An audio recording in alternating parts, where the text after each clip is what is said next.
It's pretty I'm good. hoping it scratches my little itch to replay Ori right now. I've been wanting to replay that, so I'm hoping this Yeah, can give me some of those vibes. Loki, I've been wanting to replay that shit myself too, man.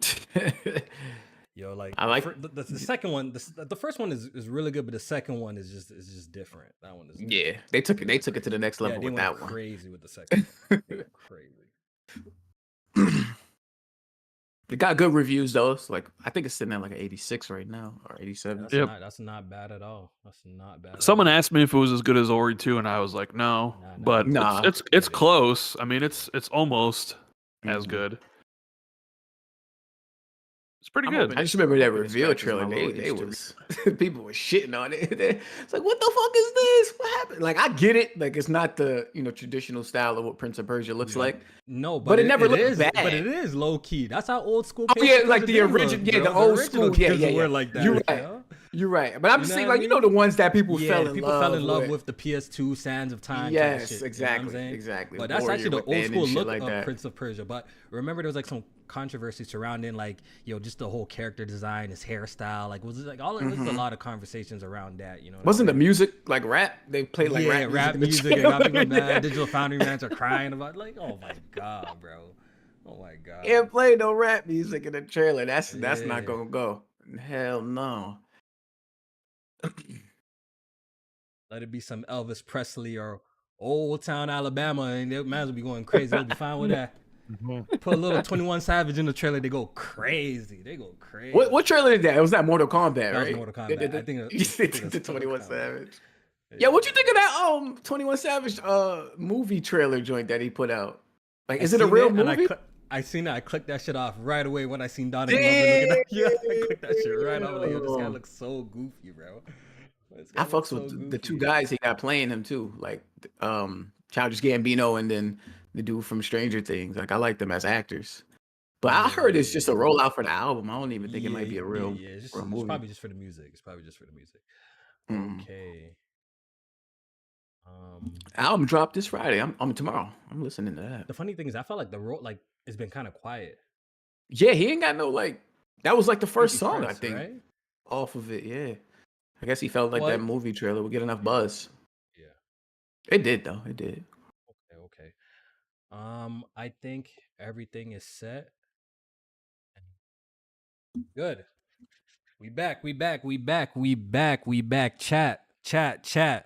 Happy New Year. Happy New Year. We tried to pod last week. But it just, it was crazy, J-Main. Like, literally, I had everything set up, thumbnail, title, everything done. Bro, I was about to click live. Guess what? Rogers outed. Internet outage. Shut down. Bro, I couldn't even I couldn't log on nothing. I had to even send green text bubbles to you to tell you what was going on, bro. Like, that's true. Shut down, bro. I didn't even put that together that you had the green text bubbles because your whole shit was so your Rogers is like your phone service and like your... me personally. It was like an outage across like clearly all of Ontario because Nev said he was like, our boy Nev said he was suffering the same thing. Like, the internet's down. The problem like with like Canadian internet, there's only two providers, bro. There's only two real providers. You got Rogers and you got Bell. Every other little small company is using the same towers too. So when one of them go down, everything goes down. Even the small little companies like Chatter or whatever. It's over here. You know what I'm saying? So at least you got two options. I don't even got that. All I can get is Spectrum. Like, that's it. Where I'm at, like, I can't get Fios because of where I live. Like, if I lived a block up, I could get Fios. That's interesting. I hate that fact because, like, when you be tight at the internet provider, you can't be like, fuck it, I'm canceling this shit. Going to the next guy. Bro, like, yo, all I got, bro. Like, so you have to work when you be tight. They know. That's why they be flexing. Like, they know you ain't going nowhere. Is it the same for you, Smooth? You guys have a lot of options by your ends or no? Yeah, it's the same situation depending on where you live at. So, like, when I was in Connecticut, we had, like, the local version of Comcast. It was called MetroCast, and their price would go up every year, and you couldn't do anything about it. And the only option you can go to that was outside of MetroCast was like Dish or DirecTV. But depending on the building, you couldn't add that shit because you can't put it on the roof or anything like that. So you were just kind of stuck with it. So the minute we had the option to go to like files, in the industry I work in, like every place I go to, it has files. The option has been game over since then. I can't go back to any alternative, not Optimum, Spectrum, none of that. That's crazy, bro. That's crazy. Yeah. See, how's it out there in Chicago? Ran with internet. It internet depends. Providers, or is it the same shit everywhere? It's kind of like Xfinity's the main one around here, which is Comcast. Mm-hmm. And then there are some other ones, smaller ones you can get, but I think we've had Comcast since forever, so it's like that's just who you go with essentially, and you got to put up with it. But for the most part, they're okay. You do get the occasional outage, but for the most part, they're up like all the time. Yeah. It's just be annoying when you're trying to do something. Like, you know what? Like, I think just in the world that we're at, like, we kind of rely on internet so tough. So when it's down, it's like, yo, what am I gonna do, bro? Because all our content revolves around it. You know what I'm saying? So I think if I just watched a movie that was like. If I was in any other field, Jamie, I don't think I would like care as much. But like, come on, it's a Thursday, it's 7:00, bro. I'm about to do the pod, bro. Miss a whole pod because of this shit. You know, it's annoying as hell. We gotta change up our hobbies. You know, Smooth is getting into gardening. We gotta like pick up books or something like that. Like we gotta find something else. Yeah, because if the Xbox doesn't exist in 2027, that boy Smooth out of here. Apparently, that boy out of here. Getting a pottery or some shit like that. Like do something that don't require the internet. Real like, talk. Damn. Yeah, real talk. But welcome, man. I hope everybody had a happy holidays, had a great New Year. We're in 2024. I wish everybody, all the supporters, great health going into the new year. You know what I mean? I think that's what's most important than anything. Great health, So we can live to play GTA 5, man. We got to see that day, man. We got to see that day. Yo, a salad every day, my brother. That is in my repertoire. I'm eating salads every day. That's the goal at the end of the tunnel, yo. Yeah, like at work in the cafeteria, they got onions and all types of wild shit in the salad. Chickpeas, I'm eating all of it. The whole salad getting devoured. GTA 5. After that, then, we could clock out. Yeah, but GTA 5, that's what we got to live to see, bro. Do we have to eat the salad until the beginning of 2025 or to the end of 2025? You know what I mean? Once the game come out, I'm gonna be like trapped in the house. Like I'm gonna lock myself in. Yeah, so at that point, who cares, bro? Like if I die on the sticks, I'm cool with it. Like that's the perfect way to go out. If I die like on the sticks, going wild on some GTA mission, like, they come see my body. That's a hella pause. But I'm gonna let you live, J-Man. But that's a hella pause, bro. Dying on some sticks. Dying on some sticks is crazy. Wait! In the podcast. Hold up. That's a crazy. That was crazy. I didn't even think when I said that. That was crazy. I was gonna let you rock, but I had to. I'm sorry, I had to. Yeah, guys. In the strip club or GTA, I would be a happy man if I get to heaven. They'd be like, "Yeah, I had a great time." yeah. But once again, man, welcome to the show. We appreciate all the love and support. Make sure y'all hit that like button over here. It's gonna be a good one. We have a lot to talk about. I want to shout out a few people real quick. Yo, shout out to all the channel members. Shout out to all the mods. Shout out to Blade X, Leaky in the chat. The Day One's King Darian. Who else up in here? Decoy Caliber, Roxas. We got Meds in the chat. Arcade, Mondo, Blaze Pyro, Wise Guy, Rich Homie Sean, DX Taker. Shout out to all of y'all, man. Benji. Shout out to all of y'all. All right, so Good Gaming episode 57, and this week we definitely have some shit to talk about. And I'm here with the greatest co-host a brother can have. J-Main, say what up to the people. Yes, sir. Of course, Happy New Year. J-Main, of course, back checking in with the people. Like Kofi said, definitely we apologize about last week. We was geared and ready to go, but unfortunately, things happened. But we back, and I'm ready to start the year, man. I'm ready to get going and talk about these topics and do what we do, man. Let's get it. Yes, sir. And I had for like the topics this week, I had to get some of my favorite Xbox fans on the podcast this week. So we got our boy Rand Thor on the podcast. He's joining us. Welcome, Rand. I think this is your first time probably on this on Good Gaming. It is definitely my first, and this isn't the first time you've asked me to be on, but you always ask me the day of a few hours beforehand. I'm like, I'm terrible. I already had plans, but you asked what? I think it was on Tuesday, and I'm like, yeah. But I'm here, so hashtag blame Rand. It's about to go left as always. Yes, sir. Can't wait. I look forward to it. It's like, oh yeah, we got Rand on today. Blame Rand. And we had to get the one and only KidSmoove on the podcast, man. Lighting up the Twitter streets on fire, with the recent news. KidSmoove, man, welcome, man. I think this is your first time on Good Gaming too, I believe. Yeah, the Good Gaming era of Kofi podcasting. Yes, is the first time. I typically avoid joining podcasts when certain Xbox news come across because I don't feel like having to explain anything. But I was hot, and you hit me at the right time. I was like, yeah, I'll be there, bro. Are we getting angry smooth today, or what's up? He seems pretty calm and collective. That's cool though, but maybe we could get him there. Man, it's like my emotions right now. I have to get into some sort of something to balance whatever's going on because my moods from Monday to Tuesday. And it's clashing, but the thing is am I supposed to be excited because in the back of my mind that are these games in question?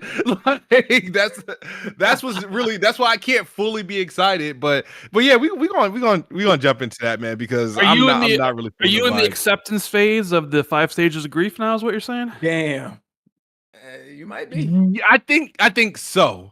I think at some point I did hit the acceptance.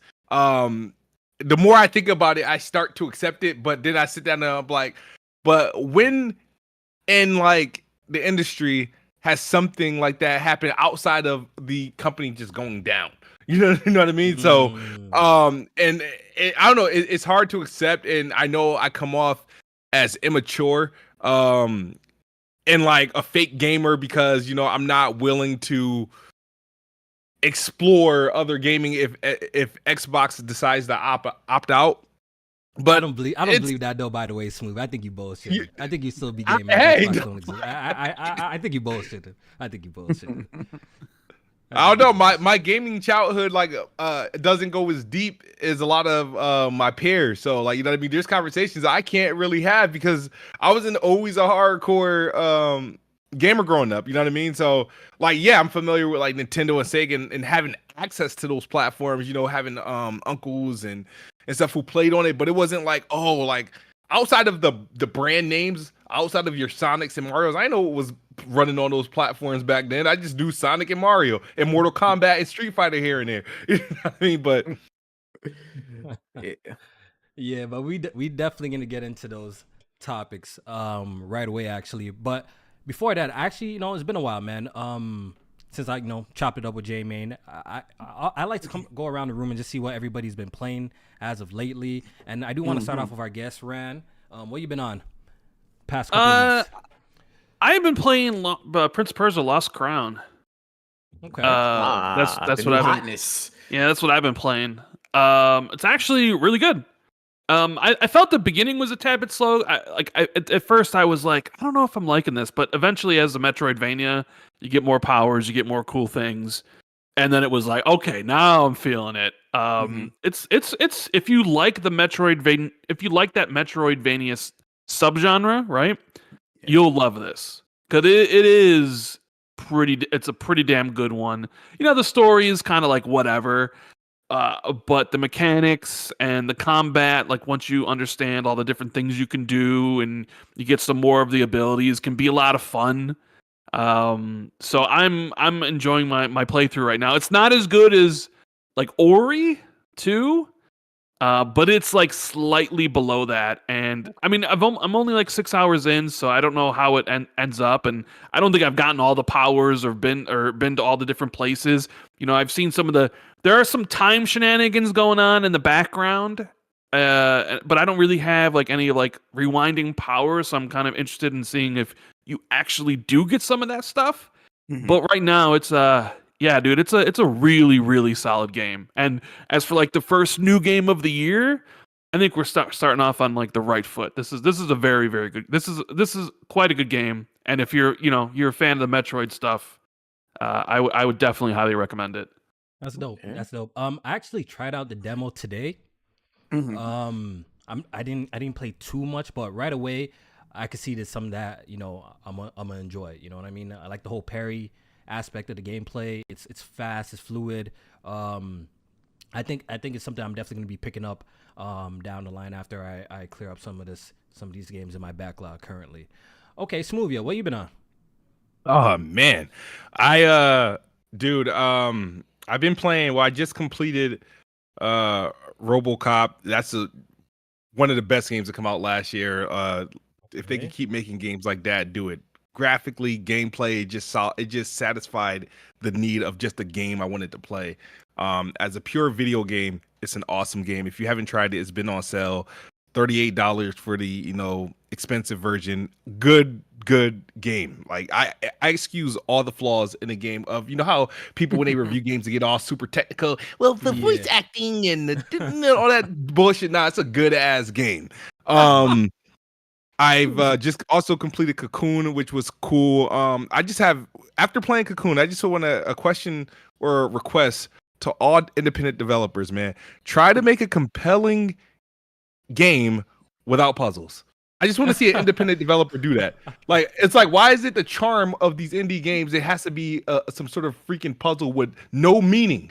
Like the Cocoon, I beat Cocoon, but I kind of see what you're saying, or I'm trying to get. Are you trying to say more so of the story being one of these artsy stories that you kind of have to interpret it? Are you talking more so that way? Because it is a puzzle based game, right? But the story itself is like so super like artsy, and you have to kind of like interpret it, like the ending yourself. Like by the time I finished it, I'm like, yo, low-key, I was scratching my head. I'm like, yo, this game's a little confused. Yeah, I got nothing out of it. Isn't the same people that did Inside or? No, it's like I think it's like the lead gameplay designer from Inside and Limbo. He left and formed a new company, and this is their first game. So it was like a new studio's first game. They won debut indie at the Keeleys. At the Game Awards, yes. And it is. I get what you're saying because I loved it because I just sort of love the extent of a lot of the puzzles, especially the late game puzzles where you're trying to like think. Some of those late game puzzles kind of broke my brain a little bit trying to figure it out. World within worlds, worlds within worlds. But you're right, like the actual story element, it's kind of like obtuse, right? And it's like doesn't spell it out for you. And even if you try to think about it, it's kind of like, okay, it's very much in the same vein of like Limbo or Inside, where it sounds like they try to tell a story, but it's like you could have your own interpretation. J-Man could have his, KidSmoove could have his, and it's like you're not wrong, but it's like someone else may have. But as for like a studio's first game, I thought it was incredible. Some of those puzzles were so cool. But you are right with that kind of storytelling. Sometimes some people really eat it up, because you get storytelling in the big games that just smack you in the face, like Spider-Man 2 or any of the other ones, where it's like there's nothing subtle about it, right? There's nothing subtle about any of the storytelling, and then you play a game like this where the storytelling is all like up for interpretation. Yeah, and it's some people jive with that, and some people don't. Sometimes I think in some games it works. And some games, like, it could do without. That's how I personally feel about it. I don't know. I guess it's just a lot of Remedy games people say are like that too, like the Alan Wakes and the controls and stuff like that. Those stories is like playing Remedy games and shit. Especially, I can't be like, I ain't gonna lie to you. I play Control start to finish. I don't understand what the fuck going on and what that game's about. I just enjoy the gameplay. I'll be lying to you if I came here and be like, yo, I knew what was going on with that story, bro. I really don't.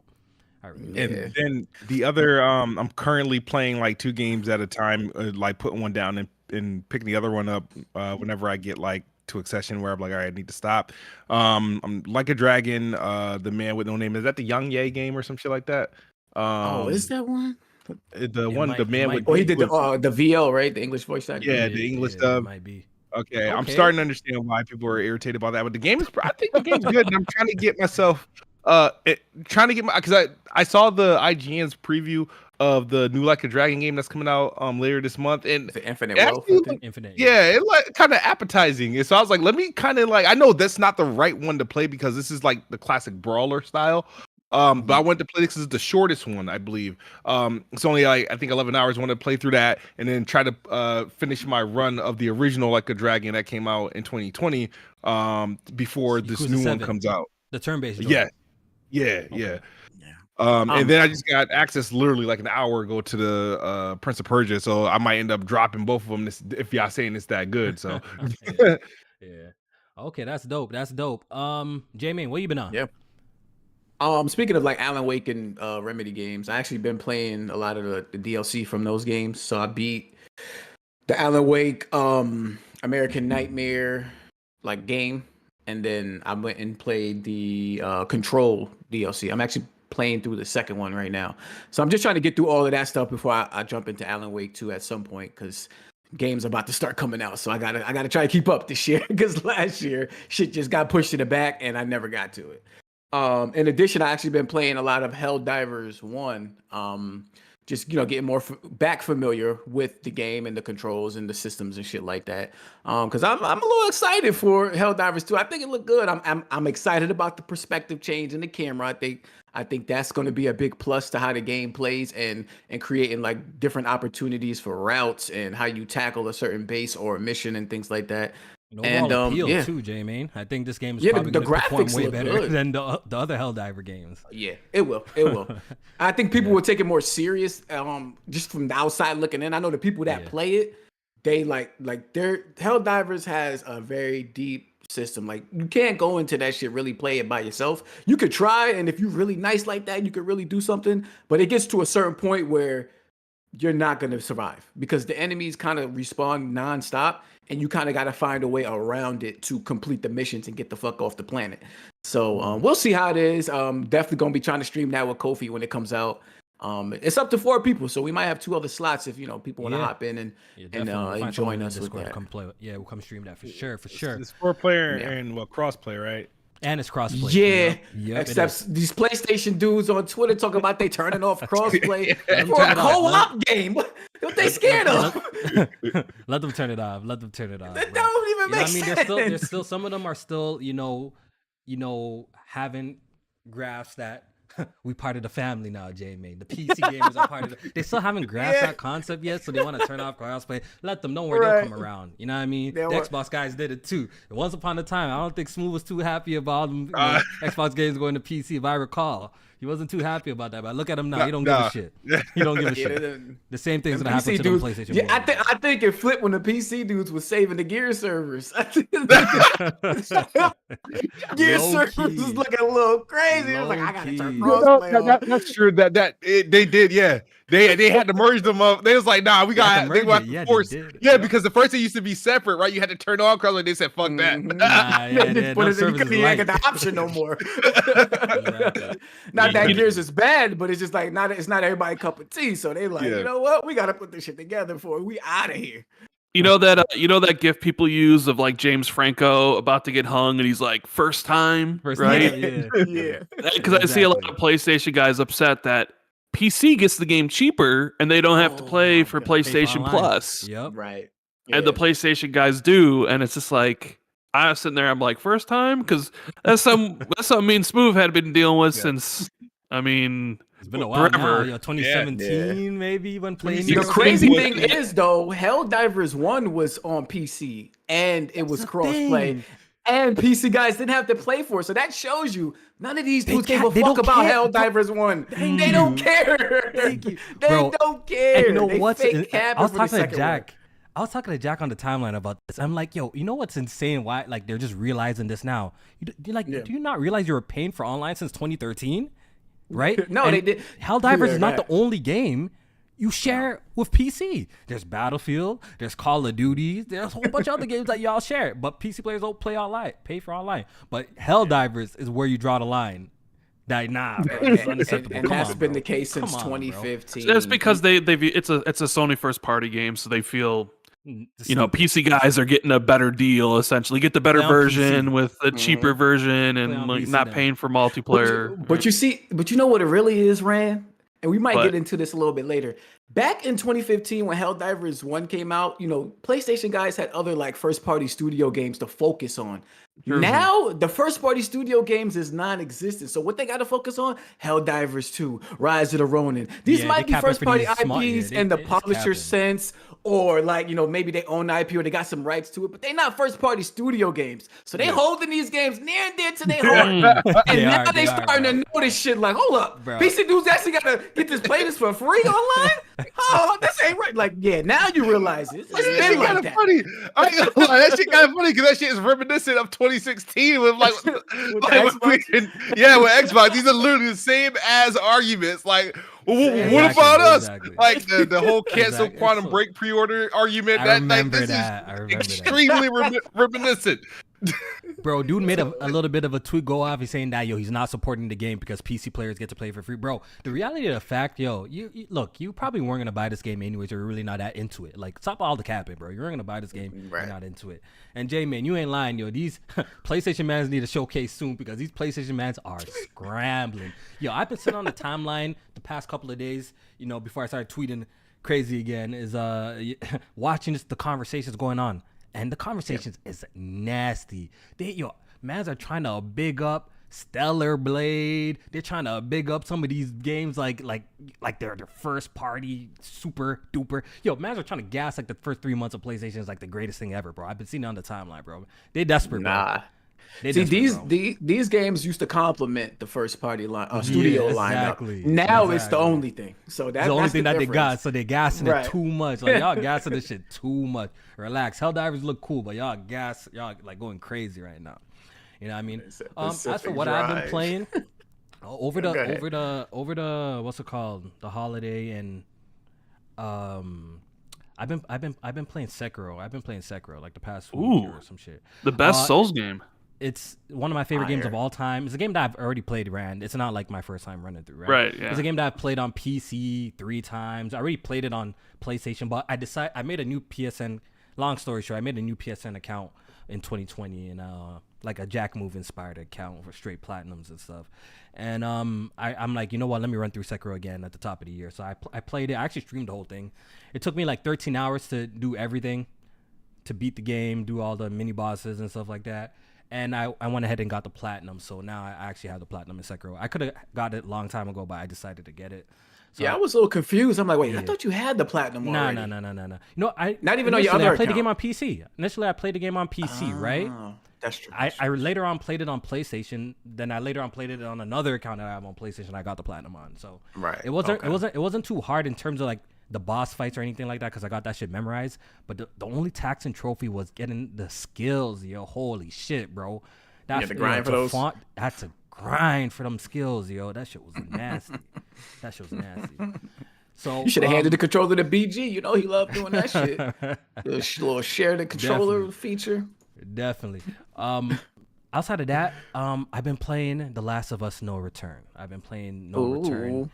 And you on that remaster? I'm 90% done my script, and I'm gonna be shooting my B-roll and recording it and doing all the editing over the weekend. The reviews drop on Tuesday, and my review will be out then.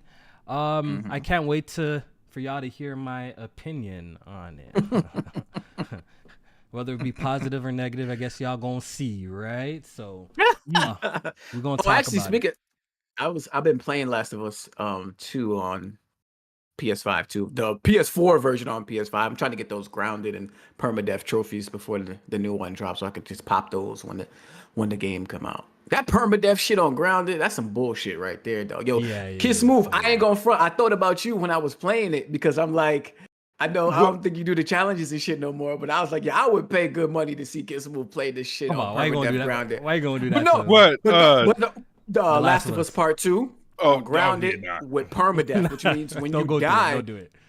So the easiest permadeath option, which I'm playing on, is when you die, you start the chapter over from the beginning. So it could be anywhere from 30 to like 60 minutes that you have to redo every time you die. That shit is irritating. But the thing is, I was using some of his tactics where you just run to the door and them niggas can shoot you out the fucking door animation. I was like, yo, this shit not working. They was fucking me up, but I'm trying to get through that though, for real. Yeah. So that's all I've been playing pretty much. So I'm just kind of focusing on finishing up this review. All right, so let's not waste any more time. Shout out to the 112 people in here. Go ahead, hit the like button if you haven't. Let's not waste no time, J-Man. Let's get into it. Man. Xbox. Let's do it. Xbox. Holy. Way to start off the year, man. I can't even lie, bro. All right, so if you've been living under a rock, let me fill you in with what's been going on. I believe a podcaster or a content creator called Nate DeHate. I'm not really familiar with this dude, but apparently he's a straight shooter when it comes to his community. I think he might do Nintendo stuff. I don't know, but someone will correct me if I'm wrong. But apparently he came out and said he got a word that Microsoft is bringing a critically acclaimed game that was a game of the year. I guess it was like in the conversation. It was in the conversation for game of the year and stuff, right? Yeah. It's coming to the Nintendo Switch. Did he even mention PlayStation, or did he just say Nintendo? No, he didn't mention any platform. Yeah, he didn't mention any platforms after like. Oh, but he said this. Okay, he's just saying going multi-plat. Right. That's yes, it's coming to competing platforms. Yeah. Competing platforms. Okay. He didn't get specific. He didn't tell us what game. I'm so far I'm correct, right? He didn't say the game. He didn't say what it was, right? Yeah. But I guess everybody is seeing what he said and thinking, yo, it's gonna be Hi-Fi Rush, because what other game falls into that category? Yeah. You know, what other game falls into that category? So when it first came out at the beginning of the year, it was definitely like, this is an early game of the year contender. The reason why people think it's Hi-Fi Rush is because another forum leaker who had, I guess, leaked some Persona stuff correctly. Okay. He said that it was Hi-Fi Rush was coming to Switch. So then everybody was like, what's Hi-Fi Rush? And it's just coming to the Switch. You know, so that's kind of where everything stands, right? Everything started. Okay. So maybe you're more informed, Rand. Where did the rumors of it now releasing on PlayStation now come to play? Where did that come from? Do you know? I don't know where those came from.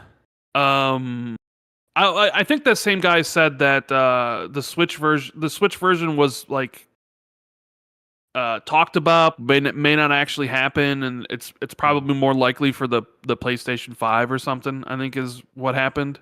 But okay, I don't think Nate has said anything about it, so it's all just kind of speculation right now. Speculation by people, and obviously there's people that believe it. There are people that are adamantly against it and don't believe it, and all that good stuff. Yeah. So it was pretty much a huge conversation the past couple of days on the timeline, and I think the very same day, a clip of Jeff Grubb, which his track record is pretty decent himself, right? He said he heard that this may not be the only game like going over to competing platforms. He heard that Sea of Thieves, and he thinks that there's gonna be other games coming to competing platforms. Y'all saw that podcast clip too, right? Yeah. Yep. Okay. so pretty much when that shit dropped, everybody went crazy. Sea of Thieves is coming to PlayStation. That's what people were running with. People are saying Hi-Fi Rush is coming to PlayStation, and I've been the PlayStation guys, it's actually kind of comical, I can't even lie, run around and start using the term whole slate. They're getting the whole slate of Xbox games apparently. They reversed it. They reversed the PC shit. The reverse Uno card on. They're getting the whole slate. All right, so pretty much, okay, this is all rumors and speculation. So take this with a grain of salt. Nothing is confirmed yet. This shit might not happen, but I think it's fun entertaining the conversation, right? KidSmoove. If a game like Hi-Fi Rush comes out to Nintendo Switch and PlayStation, do you have a problem with this, right? Yeah, absolutely. Okay, so can you explain to us why specifically Hi-Fi Rush coming to PlayStation irks you? We would like to hear that. Yeah, because Hi-Fi Rush is the newest IP.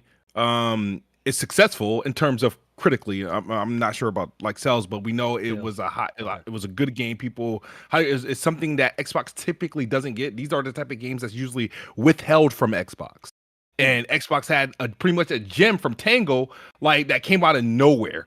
and it put like Tango up like, okay, we got something, and we look forward to more stuff from Tango. So it's like Hi-Fi Rush, like I said, it was a good game, and it rated high, got some GOTY nominations, not the true GOTY, but like award nominations, and won some awards, and it was like a high mark that you could use, like Xbox got games, and it was also the kickoff that Xbox got games, and these were true first-party exclusives. So when a game like Hi-Fi Rush is considered, being that it's a part of the Bethesda acquisition, it's a new IP, so it shouldn't be on the case-by-case basis. And you think about it, I was like, okay, so it's not like what Cuphead and Ori and stuff, where there are IPs and marketing rights that Microsoft have, but they don't own the studios that make them. So it's like, okay, whatever, we can get away with Cuphead and Ori because it's like, all right, fair enough, right?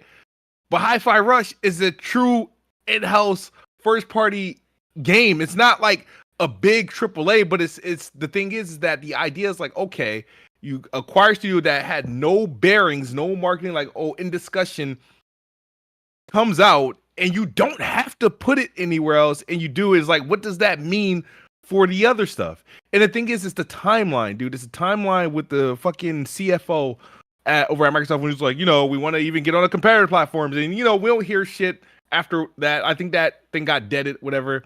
And then the people that are reporting it, it's the people that are reporting it, Nate the Hate, and Jeff Grubb, who they're like shooting 90% at the free throw line. Like, that's what it bothers me. If this was any other rumor that was just floating around on Reset Ever, whatever. But it's them reporting it. I almost want to tell them, stop reporting on this shit. like that's what I want to tell them. Like, stop reporting on this shit, man.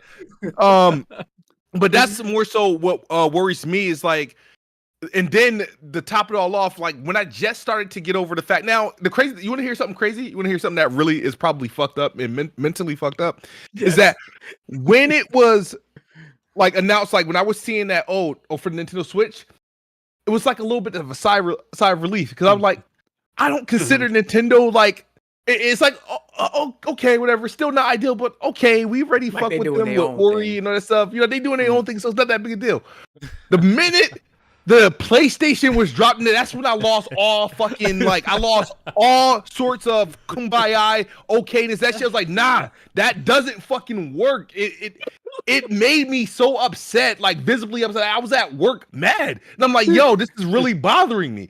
And that's where it becomes a problem. It's like, once it became PlayStation a part of this room, like, no, don't fuck them all. No, you don't port this shit anywhere. I don't care how many people don't play Hi-Fi Rush for the next 5 years. Don't port that shit anywhere. Like, that's where I'm at with the game, because now I'm back on principle. What about your identity? What about your catalog? We've been getting our ass beat for the last 10 years for exclusive. You tell me this.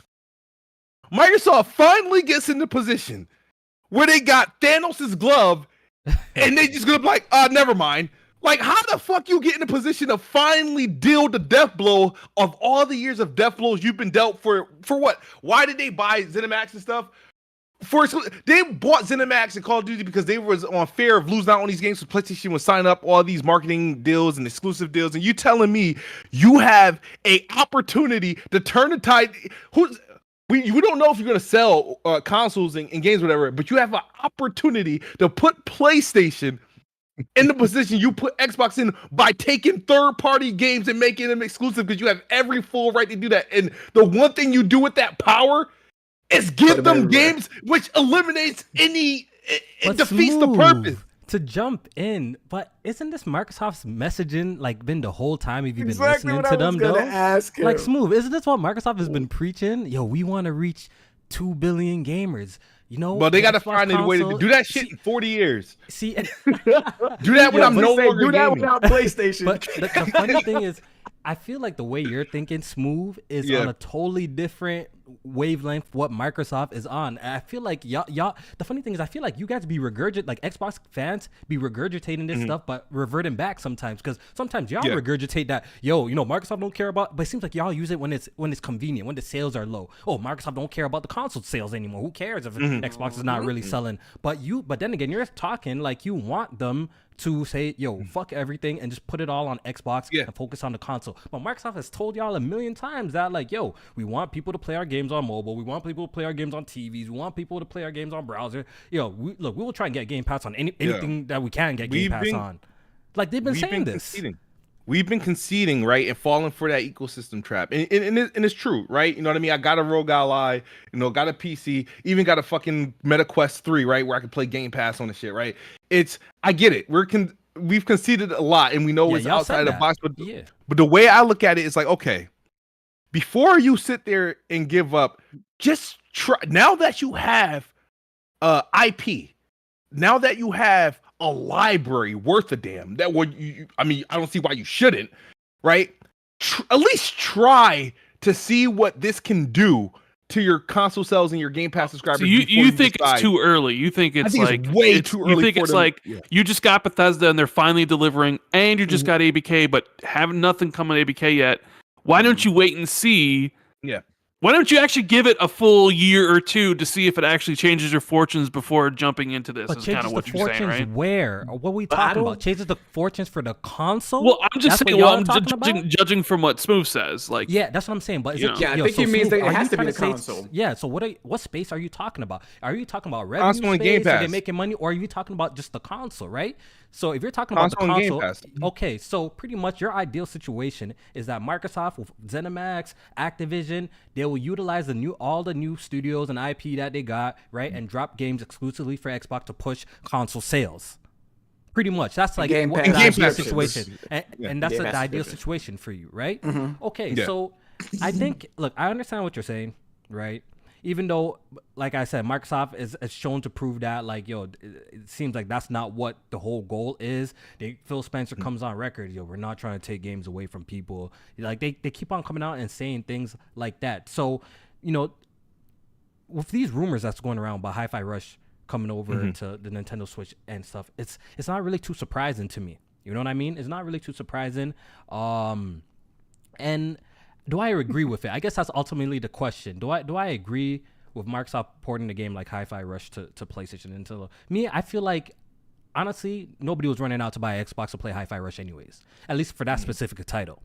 I don't think people are running out to buy Hi-Fi Rush, a console for Hi-Fi Rush. J-Main, you would have spent $500 to buy an Xbox to play some Hi-Fi Rush? For real?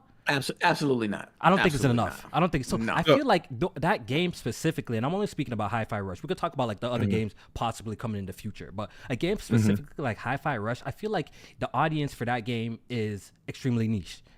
You know what I mean? Absolutely. Despite its critical acclaim and its 88 Metacritic score and all the praise it's getting, I think the pool of gamers that's going to attract is very small, right? And if we put it into perspective, if we're putting it into perspective real quick, we're looking at the Xbox player base, like what? How like they already got what 25 to 30 million console sales, like being generous, right? So how many people really experience Hi-Fi Rush on the Xbox console? It's already a niche game, right? It's already a niche game. It's on a niche platform or like on a niche console compared to the other two. So how many people actually went out and either supported the game on Game Pass or actually bought a digital copy, right? Because at the end of the day, this has to be a business. It has to be feasible. So the whole thing with Game Pass is that, okay, I'm assuming at least Microsoft's goal here is we're putting all these games into Game Pass to retain the subscribers that we have, J-Main, right? And cast the net to get new subscribers. So if Hi-Fi Rush drops in Game Pass, J-Main, right? And it doesn't move the needle in terms of subscribers in Game Pass, and okay, you gotta put it in. You gotta put it somewhere else. Then and you're looking at the digital sales. If I'm Microsoft and I'm looking at the digital sales, I'm like, okay, yo, we barely sold any of this shit. Why not maybe put it on a game like this, to a platform with a huge install base? We want to reach 2 billion gamers, remember? So why not put it on a PlayStation? Why not put it on a Nintendo Switch for this specific game, a small niche game, so it can garner a more audience? KidSmoove, I see something burning in you. Well, how do you feel about what I'm saying? He's raising his hand. How do you feel about it? I had to do it because I don't want to come on a platform and be rude. I want to make sure everybody gets their bars off and stuff like that. There's the 2 points issues I have with it is two things that worry me. It's not that the fact is, this crazy thing is, it's not that it's Hi-Fi Rush. It's the fact that, okay, if you're willing to do it the Hi-Fi Rush, what else are you willing to test it with? Like how long before Hi-Fi Rush becomes Halo and Gears? You know what I mean? Like, how long before Hi-Fi Rush becomes Starfield? Since, like, you know what I mean? So that's more so what it kind I see of. what you're saying. You're saying slippery I get slope worried type about. of situation. Like, okay, so if this not, then maybe the next thing might not be. You know what I mean? But once so again, I would have respected the idea. Like, this is what I would have respected. You would have not gotten a response out of me if you know how they. Because remember, you said the sales. They shadow dropped it. The game had to launch with no marketing, no nothing. It just shadow dropped and whatnot. That was their fault. They could have created a marketing beat for the game if they really wanted to do more than just Game Pass. What I would have respected is when they dropped it, the shadow drop, that they dropped it day and date in Game Pass, Xbox, and included the Switch since the game was already in development during that time. I would have respected it. I was like, okay, this was one of those games, you know what I mean, that was already in production. I wouldn't have nothing to say about that. It would have been like, oh, cool. You know what I mean? Because there's been a handful of games that share Xbox and Nintendo releases. Like some of those developers that be shading PlayStation into doing things like I would have respected that. But again, it's just more so the reason why it angers me is like, again, the day after the Hi-Fi Rush rumor, you know, Stephen DiTillo comes out with the article and Jeff Grubb comes out with like Sea of Thieves and all that stuff. And it's like, okay, I'd rather the rumor have been Sea of Thieves, whatever. But it's like, all right, what else? What else isn't like, are you guys considering? Because Sea of Thieves is technically a AAA. It's a AAA game. It wasn't received well when it came out, but it's it is what it is, whether you like it or not. It's a AAA game, new IP under an original Xbox game studio, right? So my issue again, the whole like, yeah, you want to get 2 billion gamers and stuff like that. I feel like you can achieve that dream, right, by trying to get your services on the existing devices that people are playing on, that they can consume, and that is your VR. You can do this without including. Like, it seems like PlayStation is not trying to have Game Pass on their. It'll definitely affect. And that's when you start testing your power, start testing your muscle. Give it. Let's see what we can do with this Activision shit. Let's see what we can do with the Cinematic. Like, let's truly test it before we decide that, like, hey, you know what, this ain't working. Because it's like they're doing all this to reverse the course, but I feel like they're not doing a proper easing to it. You know how Xbox is known for doing shit? Microsoft is known for doing shit too soon. They'll have a good idea, do the shit way too soon before it's ready. Nobody accepts it, and then somebody else does it better, right? If I'm them, it's like, you know, focus on your services. One, try to get your console competitive. You have the library and the content and the IP to do it. Get Game Pass subscriptions up. You have the content to now absolutely do that. Test it. See what you can do before you start saying, because you can't turn around and say, oh, like, we don't really care. They literally tell us, oh, we don't care how much the Game Pass is sustainable. We don't care if the game sells. Games do sell, but we don't care if the game sells because we'd rather have that income coming Game Pass. And then turn around and show your hand like, well, we got to get sales now. I definitely think they care. I think all that talk for the when they come out and pop out and say, I think that's all bullshit. I think they definitely care if the game still sells. I think they wouldn't.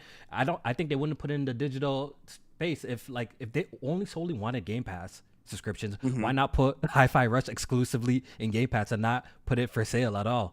You know, if you want to drive up the thing. They want to get it as much revenue as possible. Sell it too. I think they want to sell it too. Definitely. Okay, so my question for Smooth, like, hearing you have all this passion about the Xbox console, my question to you, like, just watching Microsoft, and I want to move over to Rand and get his thoughts, is do you think Microsoft has given up on the console?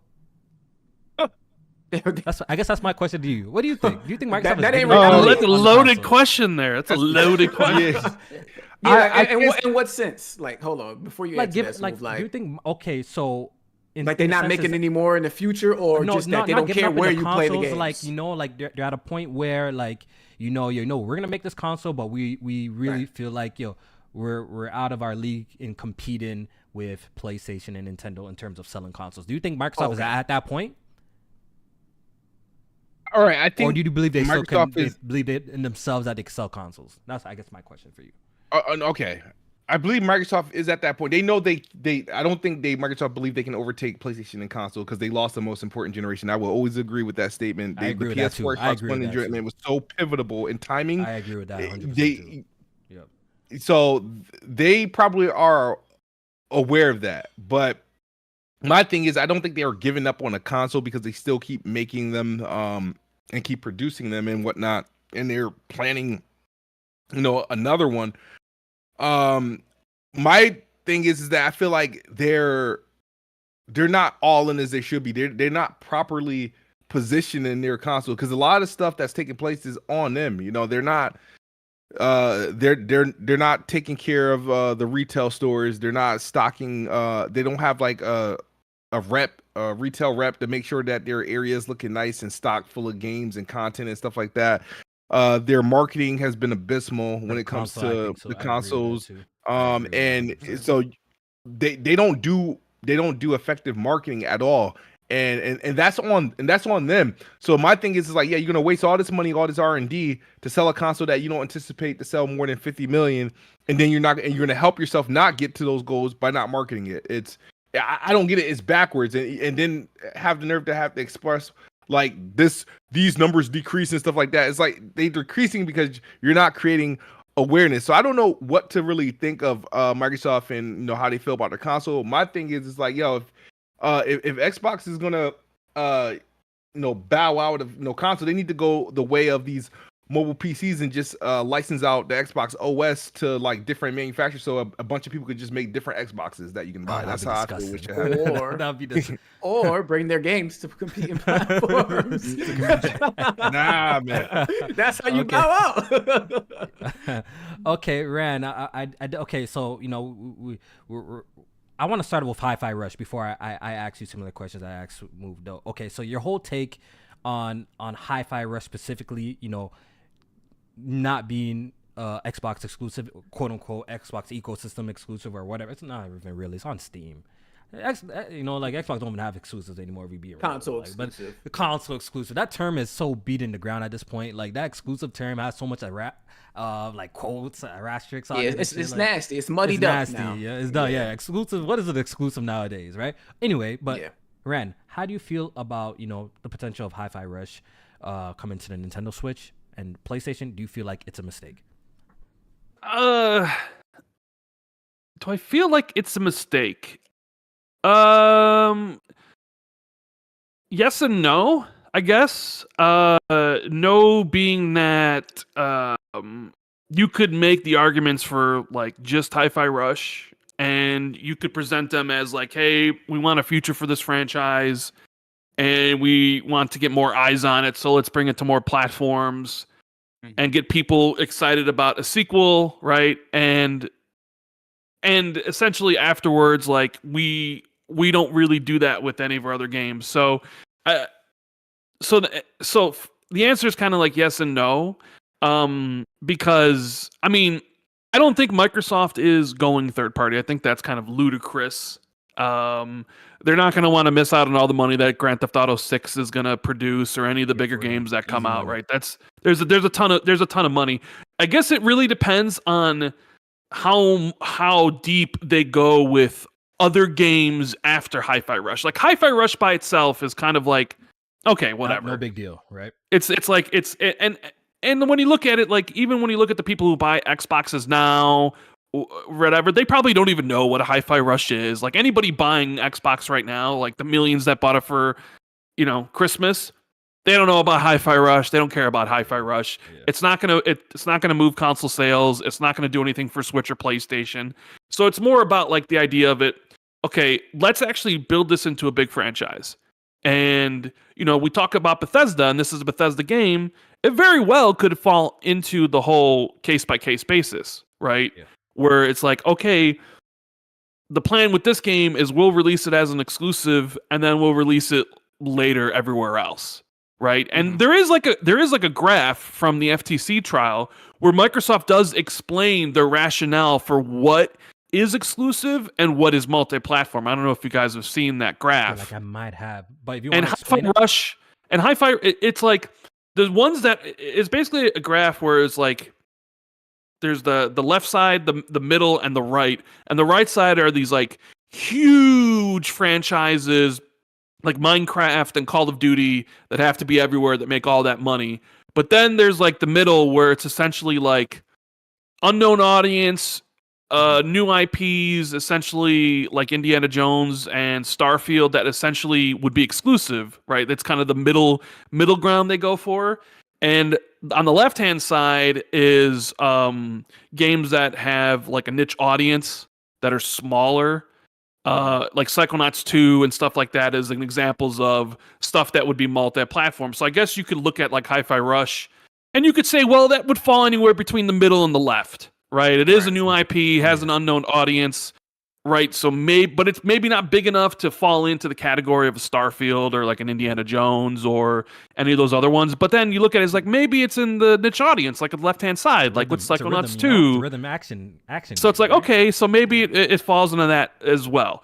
I understand why a lot of Xbox fans feel upset though, right? I understand why it's like you hear about it for the Nintendo Switch, and for a lot of people, they don't view the Nintendo Switch as competitors, right? Nintendo are our friends, right? The cute and So cuddly it's like, Nintendo. it's okay. Yeah, you know what? I have a Switch too. I'll play it there. It's kind of like what happened with Ori, right? And the other thing is, reason people are upset about this, because Phil said it wouldn't happen again. After they put Ori on the Switch, he said that they weren't going to do this again because it wasn't fair to Xbox fans to have to always wonder what was exclusive. And if he were going to bring games to the Switch, they would want a full Xbox experience. This is part of the reasons why sometimes Phil gets out there and says some stuff, talking, and then it backs himself into a corner. So you have that. But the thing that I think really bothers people, and what really bothers Smoove, it's going to PlayStation, right?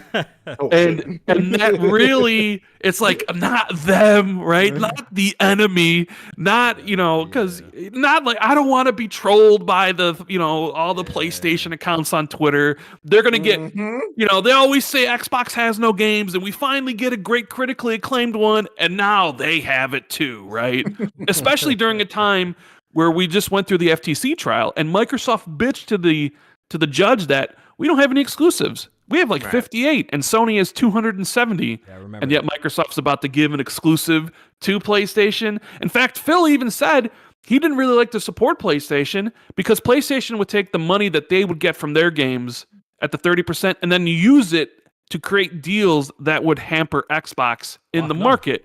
Yeah. And now you're going to give them your own game that they're going to be able to sell and take money of to do whatever they would want to hurt you. So it's sort of kind of flies in the face of some of the things Phil says, right? Now, as for the rumor itself, I've heard the rumor about Xbox games coming to other platforms for a while. I don't specifically know about Hi-Fi Rush. I have no idea. I've never heard that rumor until Nate the Hate said it. But Nate the Hate to me is a credible person. I don't think he would say this without it sort of having validity to it. So I'm in the camp that sort of, I'm like, yeah, this probably might happen. Now, I don't know if it will. Part of the reason why I think it's good to actually have these discussions is because Microsoft's always watching and listening. They may view the reaction and be like, you know what? Yeah, let's pull back on this. You know what I mean? So it's like, instead of being quiet, I think it's actually good for people to have the discussion, right? But businesses are going to do what businesses are going to do. They're going to do what's best for business. And what's best for business and what's best for Hi-Fi Rush might be to bring it to other platforms. In the case of Sea of Thieves, bro, the Sea of Thieves rumor has been around for a long time.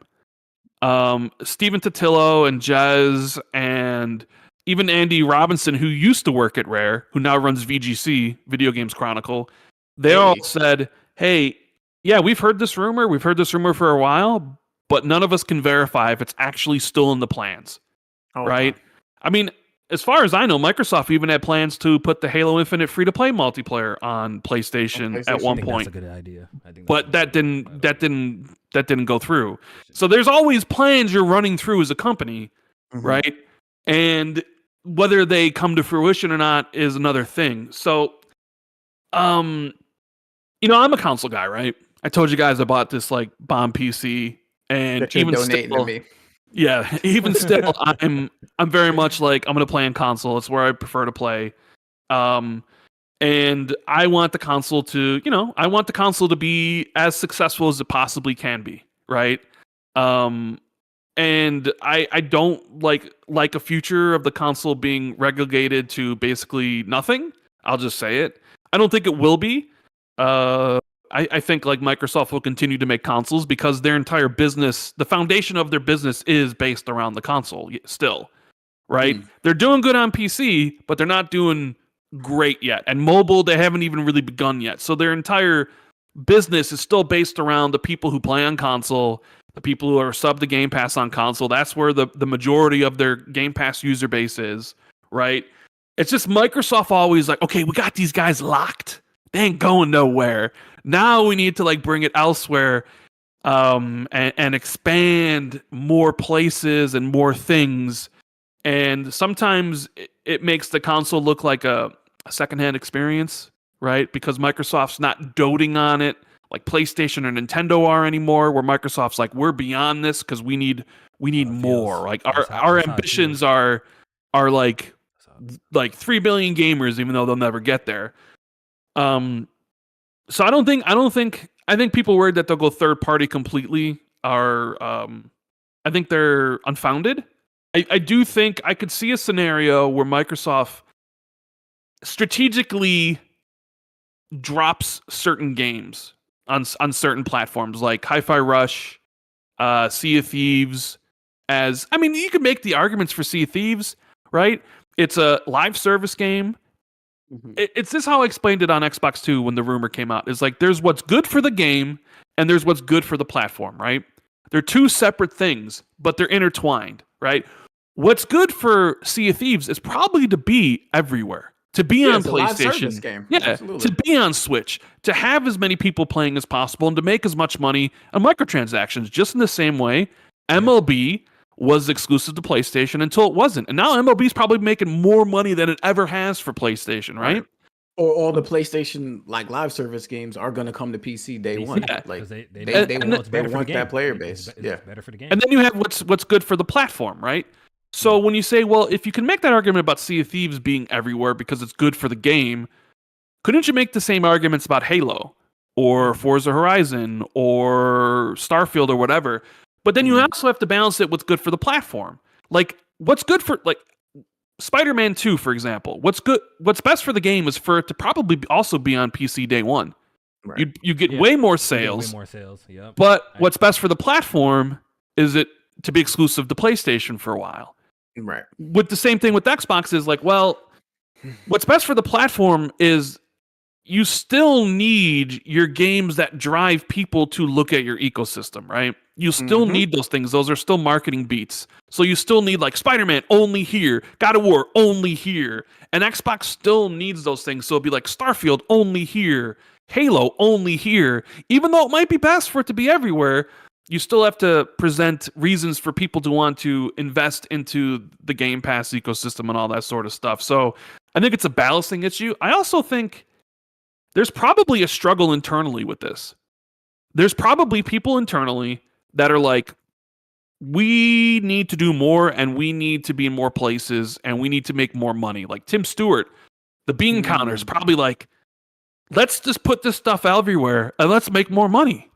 Right? Well, then there's probably other people, we've seen like Matt Booty's emails and Sarah Bond, who are very aggressive, who are like, no, take these motherfuckers out. let's make everything exclusive and let's double down and let's make Xbox and it's like a compromise like of the two visions of, because that you means we gotta get Tim Stewart the fuck out of here. It does seem like there's a lot of chefs in the kitchen. There's a lot of chefs in Microsoft. A lot of kitchen. The higher ups, the people over there. It seems like a lot of chefs in the kitchen trying to pull. They own two publishers, bro, and they want the two publishers to be culturally. They retain their cultural identity and their cultural significance. Bethesda may be like, you know what? We want to put our games everywhere. We want Hi-Fi Rush to. They may be going to Microsoft. Did P. Hines have like an issue? Oh, yeah. Did I read that wrong? Where P. Hines? I know he's not there no more, but he was like, like, why is Call of Duty like going everywhere? But Bethesda people could be like, we want our games everywhere, and Microsoft's like, well, no, because what's best for our platform is for it not to be Starfield to be like, and it's like, but Hi-Fi Rush is not. So okay, we'll kind of compromise and do these sort of things. It's just a matter of how far it ends up going, right? Because you can say by releasing these games elsewhere, it lowers the view and of the Xbox brand because then you lose things that make the Xbox brand special to a lot of people. And then the more and more it happens, the less and less reasons people have to want to invest and buy games into your ecosystem, into your platform. And that could have a really bad effect. Like a really bad effect. But I mean, I don't know. I don't know what they're doing. There are rumors swirling about this stuff. Will it happen? I mean, I don't know. I'm kind of like 70-30 on it.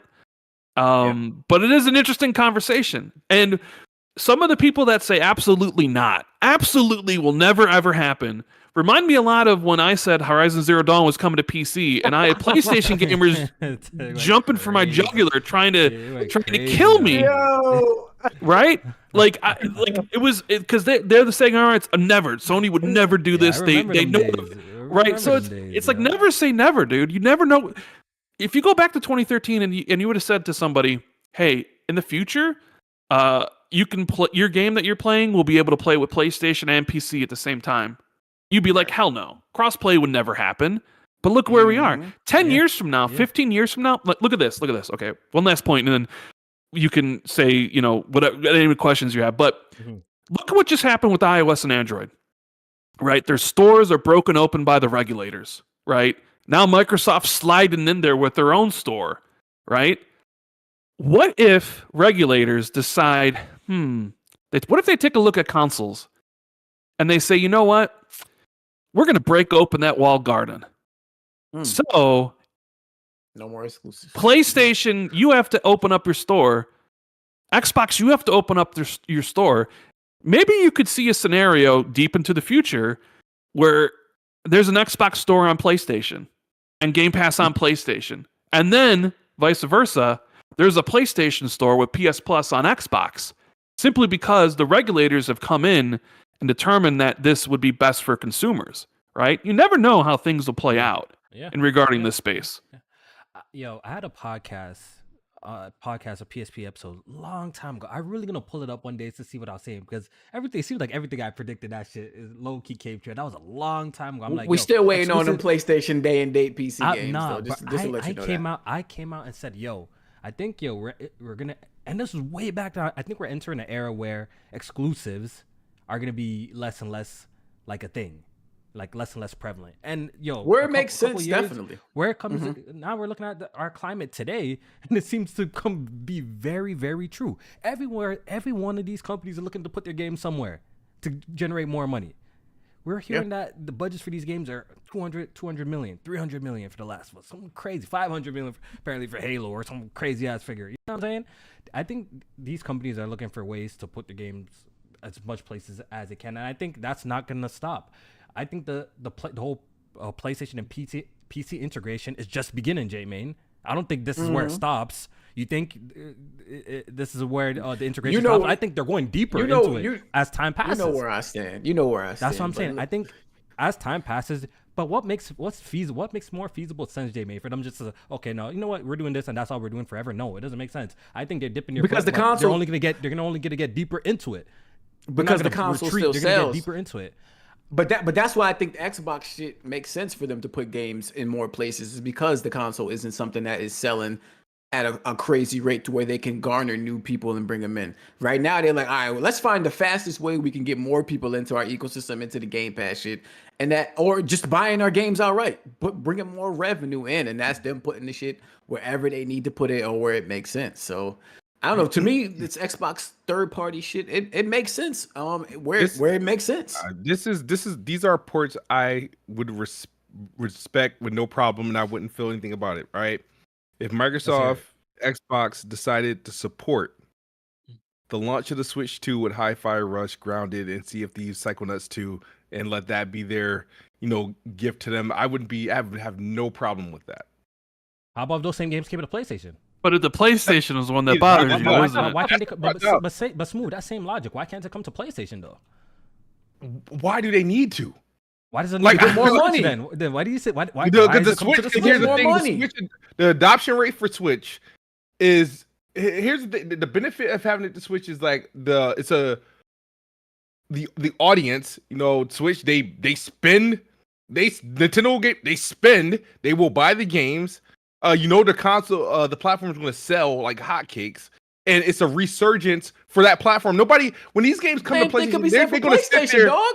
No, they ain't gonna get resurgence. No, but on the Switch, what? PlayStation is on the crazy Switch too. 2, think about this. On the Switch 2, it will be an immediate resurgence for those games. On the PlayStation 5, there's not gonna be any resurgence. Nah, I don't know about resurgence. I don't know about resurgence because on either platform, but I think it would definitely gain more interest. If the game is obviously on more platforms, more people are going to be checking out, depending on how the marketing is going for it. You know what I mean? If they're marketing this shit that these games are available on PlayStation, more people will check it out regardless. I don't know about resurgence even on the Switch. Like, I don't think the Switch 2 though. That's the thing. Is you gotta do it while the iron's hot. You gotta strike. That's what I'm saying. I don't know if all of a sudden ground and drop on Switch is the biggest thing in the world. You know what I'm saying? Like, I don't think that's necessarily the biggest thing in the world. I mean, PlayStation niggas do need some multiplayer games, so they might eat that grounded and see it. Yes, you come. We got Addict in the building. We got Gaming Addict in the building. What's up? This is an Xbox reunion. What up? Yeah, I'll let SmoovE. You guys are talking about like resurgence of like Hi-Fi Rush or no. So pretty much you entered the conversation when just coming off of Rand's thoughts on Hi-Fi Rush potentially releasing on other places, and pretty much we're on that. Nah, I don't think there's potential. I think it's happening. Okay, all right. So since you're here, how do you personally feel about a game like Hi-Fi Rush potentially releasing on the Nintendo Switch and PlayStation? Do you think this is a mistake, or do you think this is makes sense for Microsoft to do? What's your I think if I knew they were stopping a Hi-Fi Rush, I would say it's not a mistake. But I'm curious if, first off, I don't think Hi-Fi Rush is going to sell on these other platforms. I'm gonna be real with you. I think second off, on the Switch, yeah. And I don't even think it's gonna sell. It will sell okay if it's a launch title on the Switch 2. It will sell dramatically better. Yeah. But if it just be dropping in on the Switch e-store, I don't look. It's gonna do okay. But here's the thing: like you have games like Astro Chain that just bombed. Yeah, it's like that's crazy. Just because you launch something on the Switch doesn't mean it's gonna sell automatically. They have first off. Switch and Nintendo has been keeping their games over there like it feels like every 2-3 months they got a brand new AAA game over there. Like the Switch people busy. Like so it's just to me it's like part of me is just like, look, Hi-Fi Rush. The part that irritates me the most about the Hi-Fi Rush thing, I'm kind of curious if it was an arrangement that they made with the government to get the deal pushed, because it's awfully funny that like after the Activision deal is done, now we're hearing these rumors that some of these games are coming over to Xbox. I don't think that was their vision from the beginning. That's what I'm saying. These games everywhere. I haven't heard zero about these games coming over to PlayStation until recently. But what about what Rand was saying with Tim Stewart and a guy like that? That's like, we want our shit on everywhere. You can think shit all the time. It don't mean it's gonna happen. But all of a sudden, Addict this. Or they looked at the figures of Hi-Fi Rush and be like, "Yo, this shit didn't make shit. What do they expect? Didn't make nothing. Okay, but let's put here's it the thing. Else. How about that? How can that be the thing? Like the game didn't make shit." Here's the thing, though. When you look at it from an aspect of what's going on, first off, they shadow dropped it. Second off, it's in Game Pass. I don't even think it's sold that well on Steam. It's like maybe it's just a game that didn't draw people's attention. That shadow drop was the best. That shadow drop was the best thing I think that could have happened for that game, because that is something that I don't think would have did as good as it did if it had like a long I think press it run. probably helped. It's a rhythm game, bro. It's a rhythm. It's an action rhythm game. It's niche. I think the shadow drop helped it like critically, but I don't think it helped it commercially. I don't know about that. Nah. I think listen. I think Hi-Fi Rush was on Xbox, specifically Xbox. I think Hi-Fi Rush was already gonna do what it's doing. Like, you know what I mean? It's not gonna go crazy. I literally just said Hi-Fi Rush didn't sell. So that's where are you coming up with this narrative? That's what I'm saying. He said Addict, so I imagine that Xbox games are selling.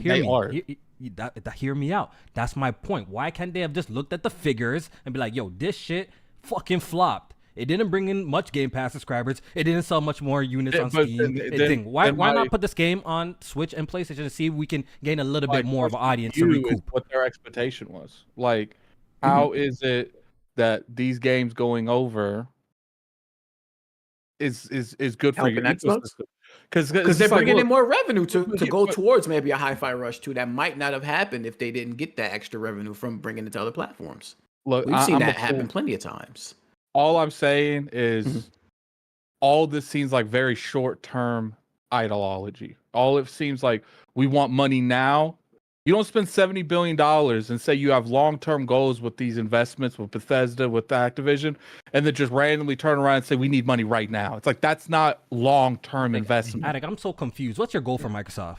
What's your goal for what's your goal? What do you think Microsoft's goal is? Like, is it to once again? Is it to sell? Like, I don't when know you're on what their goal KidSmoove is. talk, That's what I guess that's the I question. don't know what their goal is. I guess that's the question, because when I hear you and Smooth talk, it seems like they're trying to sell consoles. Like, well, y'all explanations for everything is they're trying to sell more Xboxes. Well, see, but the thing is like that's they want to do more Game Pass subscribers. What do you think the best way of doing that is?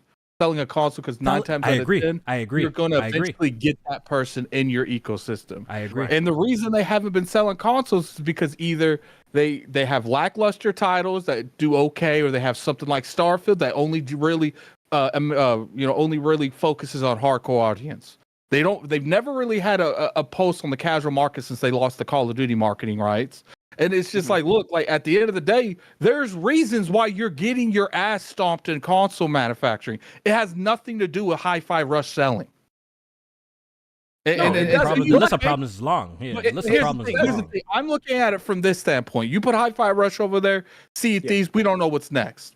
Let's say then they're like, okay, any AA games going over there from now on. So now you have those games that you would actually bridge the gap between AAA to AA in their time schedule. So they say they want 3 or 4 games every year. Every couple months they want like a big game, and they want little games separated them. So if those little games go away and they go to PlayStation, that's an issue. Then at the same time, let's say that they took away that now. So now the what's what I'm looking for? The appeal of an Xbox is even less than it is now, and it's pretty bad right now because they're putting all their stuff on PC. That's what I'm confused at. So now I feel like they've been telling y'all forever, or since this whole initiative, that the Xbox is not. I actually think the core issue of the entire issue, the core issue of Xbox is Game Pass. I've always said that because I feel like the entire industry, not the entire industry, Xbox as a whole has been catering to Game Pass, and what is good for Game Pass isn't good for the ecosystem. They don't go for timed exclusives no more because they need that in Game Pass. They don't go for marketing rights because part of their marketing condition is it has to be in Game Pass. That's why you didn't see. Do you think Xbox would still be around without Game Pass? Huh? Do you think Xbox as a brand would still be around without Game Pass? I think so. I think it would have. I think so. I think Game Pass is the direct result of people not supporting the Xbox brand as they would need it to. And they needed to have another source of revenue coming in. And that's why they did all of these big deals, because they're going to fill up Game Pass with these big titles and things like that. I don't think that was a save. I think it was a pivot. I don't think that's it. Yeah, I agree with Addict here, to be honest, Jamie. I don't think that's what saved the Xbox. I think this is what they're trying to do because they can't win in this space, the space that they which it ain't the console space. I don't, or they not win, but they can't compete. They're struggling on a subscription service if it's going to sell at $60 a pop. Which one would you rather have? If my game is selling at $60 a pop, or they buying it in a subscription service? No one's debating on that. I don't think. Well, I'm about to answer. I'm about to somewhat answer Jamie's question. Right? He said, "Would you rather have your game sell at $60 a pop, or have it in a subscription service?" The difference is that subscription service, whether you're dropping games or not, they're still paying for that subscription services. So those droughts, when they're not producing games, there's still income coming in. But if you coming out with 4 or 5 games that people are going to buy within your ecosystem, they spending way more than they would spend on that subscription service in a year. And that's my issue with this whole thing. You start to take away the exclusivity thing. And my point too, J-Man, is like they literally just got Activision. They haven't even got the rights to market Call of Duty. And you're pivoting to this degree. We don't know where it stops with Hi-Fi Rush. The line could easily be moved further than Hi-Fi Rush. And before you know it, they're not really putting too many exclusives. That's not a huge AAA title on there. And we got the same issue we have on PlayStation. Now, PlayStation's no longer supporting those little titles. And guess what ends up happening? You only get the big titles. And those can come far in between. I will say they have enough studios to maintain that. But we don't know when the AA goes to the AAA either. Well, when you start picking where things go, that's when you start having, these issues where it's like, okay, but Hi-Fi Rush showed X amount here, we put it over PlayStation, and it sold a significant amount over here. So what happens if we put a Starfield? You never want to give the money people reasons to fight you in But these, I think that's meetings. where Rand's point come in when he's like, you got to weigh what's good for the brand and the ecosystem versus what's good for the game itself. Hi-Fi Rush might not get a sequel if it ain't put everywhere else. And this is hypothetical. I don't know what the numbers are. I'm just using it as an example. It might not get another iteration if it don't put it somewhere else. So what's good for the game? What's good for the game itself to get another one? Let's put it somewhere else. But Starfield, it clearly got more subscribers in the Game Pass. It was the 7th best-selling game last year. That's not something that you want to put on everywhere from the jump. When you look at smaller titles, they're never going to come out there hitting nines like that. They're always going to come out in a smaller audience, their niche audience. And if you start to pick these lines, they're going to get grayed out eventually. You're not going to know which one is which. They're just going to see money at that point. They're not going to start looking at games like Hi-Fi Rush. Like, you know what? We're growing an audience. Let's invest into a second one, see where that goes. They're going to look. Let's just put it everywhere. And then before you know, less people are buying Xboxes because there's no reason to do that. Then you got more companies. It's like, look, there's no install base. Why are you tell the truth? Xbox. Yeah, when we're gonna tell the truth. You know the reason why the Xbox is not moving, bro, because Microsoft hasn't really dropped the relevant hit in fucking years, bro. Like, they've dropped good games over the years, but they haven't dropped a really a groundbreaking game, a new franchise in forever, bro. The last one was Gears of War, bro. Besides Gears of War, I can't think of another franchise that made any sort of impact in the gaming industry since Gears of War as a new franchise, bro. Please. You know what I'm saying? I think ultimately that's the issue. Microsoft has failed to provide that type of quality of game to get people talking to run out and buy their platform or experience the game by any means necessary. We were wrapping our towel around the 360 to play Gears of War. We were wrapping our towel. When has Microsoft dropped a game to make you even feel like you need to do something like that? I get it. But Kofi, you were wrapping your towel because at the time PlayStation didn't have anything and was over expensive. So it wasn't just because the 360 was the way it was. It was because you didn't have an option. I 100% get it. PlayStation shot themselves in the foot, so it definitely put Microsoft in a pivotal position to win. But they had something. They actually had something, Rand. Yeah, they did have content to back up. I agree. I'm telling you, I'm sorry. I'm sorry, guys. Sea of Thieves is not the one. Ori, great games, but they're not the ones. The Hi-Fi Rush games, cool. It's a great game. It's not the one. It's not it. I feel like this is what PlayStation has been doing better than Xbox consistently. They're always in the limelight when it comes to their first party titles or their games that they develop that garner so much attention. They drop a Spider-Man. It just IPs that people want to run out and buy a console and experience. And Microsoft hasn't done that. They haven't done that. Hellblade is not it either. I'm sorry. It could be a 9 out of 10 game, but it's not it. I'm sorry. Microsoft has yet to drop a game to shake up some shit. That's just a fact. I'm going to throw a caveat to this whole discussion. That's just a fact. Let's tell the truth. Here's the thing. Are you going to let me talk? You're just going to keep saying the same thing over and over. Go ahead. Damn. Go ahead. The thing is like, you got the Fables in the tuck, the Hellblades, the Avowed. They're not even letting none of these games attempt it. Like, they're just like, okay, before these games even come out to see if they can gain an audience, we're just going to start doing it now. And it's like I said, like, let one of these games fail. I guarantee you that's when the acceleration buttons hit. That's when they're like, we're no longer going to do like a, ear to the ground. We're just going to port almost everything to everything else. And it's just it's a shame because it's like, why spend this kind of money on these platforms? And then because it's like I said, like, this isn't something that just randomly, this isn't something that has been happening for a while. Like, I didn't hear nothing about this at all. And generally there's been rumors for a while, Addict. What, that Hi-Fi Rush was coming over? No, I've been hearing it for a few months now that Xbox games were coming, that there were Xbox games potentially coming to other platforms. It's been out there. Can I throw nobody would like say what. Mm-hmm. I mean, Sea of Thieves is always like one of those that was like, okay, this one maybe. But yeah, no, like it's been out there. Bro, they have over 30 studios, bro. They're gonna have to have that conversation. Right? They own over 30 studios. Do you want them to start popping up like, low games ain't performing. Game Pass ain't growing. We got to shut some of this shit down. You know, you want to have that type of conversation? No, they're going to have to entertain putting some of these games on other platforms if they're not performing well on their services and on their console. Like, what are we talking about here? They're going to have to entertain. Nobody's talking about Hi-Fi Rush going. I'm not even talking about that in general. I'm not even talking about that in general. I'm talking about the games. If the games are not performing, if it's not driving the Game Pass subscribers up, it's not selling a shit ton of copies on Xbox, why keep it exclusive? You want them to shut down the studios? All right, go ahead, Smooth. I don't want that either.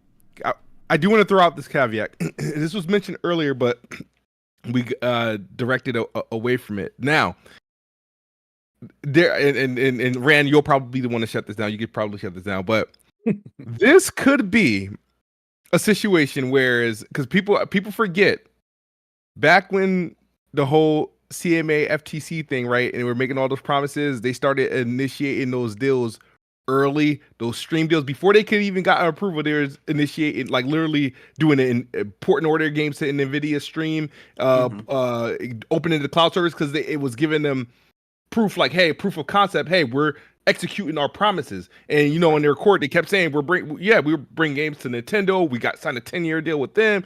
We're gonna bring games to. So they were acting prior to the deal being closed and approved. They were acting on those deals with their OG Xbox games to say, hey, you know, this is what we're doing. And they're still technically in court with the FTC. They can afford to be like, okay, you know what? We can now do something more relevant to the console space with the Hi-Fi Rush, with the CFDs and stuff like that, to show proof, like, hey, we're still on our word. Like, they could be doing that and do that with so many games. But I can't say that they're going to run away permanently from exclusive, because they also went out of their way to make sure that Indiana Jones renegotiated the deal with Disney to make sure that game was exclusive. So it's like, it's weird. Like, I think that's one of the examples of a big game that can drive a console sale. I do think that's one of the things that, like Rand was speaking on. My bad. Microsoft. I also feel like, real quick, Microsoft has a huge marketing issue. Like, especially when it comes to I don't know why they're terrible. I don't know why their presence, it feels non-existent at times in comparison. Yeah, they don't spend as much money. They don't spend no money on marketing. Why? Like, what's going on with their marketing? Like, you don't, like, I feel like you don't see Xbox shit anywhere. You hardly see Xbox. Because I personally feel like they feel more comfortable just throwing Game Pass commercials out, and that's literally all. That's where the marketing money go. That's where the marketing money go. But that's what I said. I feel a lot of the issue is revolved around Game Pass, from their marketing to the way they get timed exclusives to the way they get marketing rights to games. They don't do any of that because it doesn't align with Game Pass.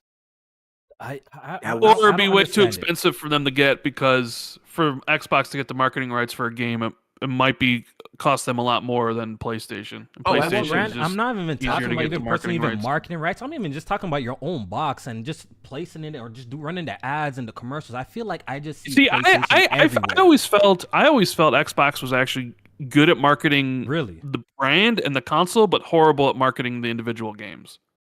I think they're doing terrible at marketing the console itself. Personally, I see the console a lot. Well, the console, at this point now, they're kind of telling you ways you can play the games without the console. So that's what I'm saying. We haven't started saying no console needed, bro. Like right, come on, what's we've seen weird. Yeah, because they're trying to push into that space. Right, where there's a lot of growth to be but had. There's no reason that one part of your company should devalue the other part of marketing. There is 100 ways that they could have marketed that without doing that. Well, also to market something, you have to have something to market. What were they going to market in 2022? Pentiment? You know what I mean? Yeah, you're definitely right about that. You know? They have to have, because they pushed Starfield pretty hard. They did push Starfield really hard. Yeah, when they got games they feel confident in, you see the marketing is there. Yeah, I think some of it is they just wasn't stuff to market. So like 2022, what are you going to market? You had nothing, right? So it was like, but 2023, it was like, okay, you got Starfield, we're going to push that.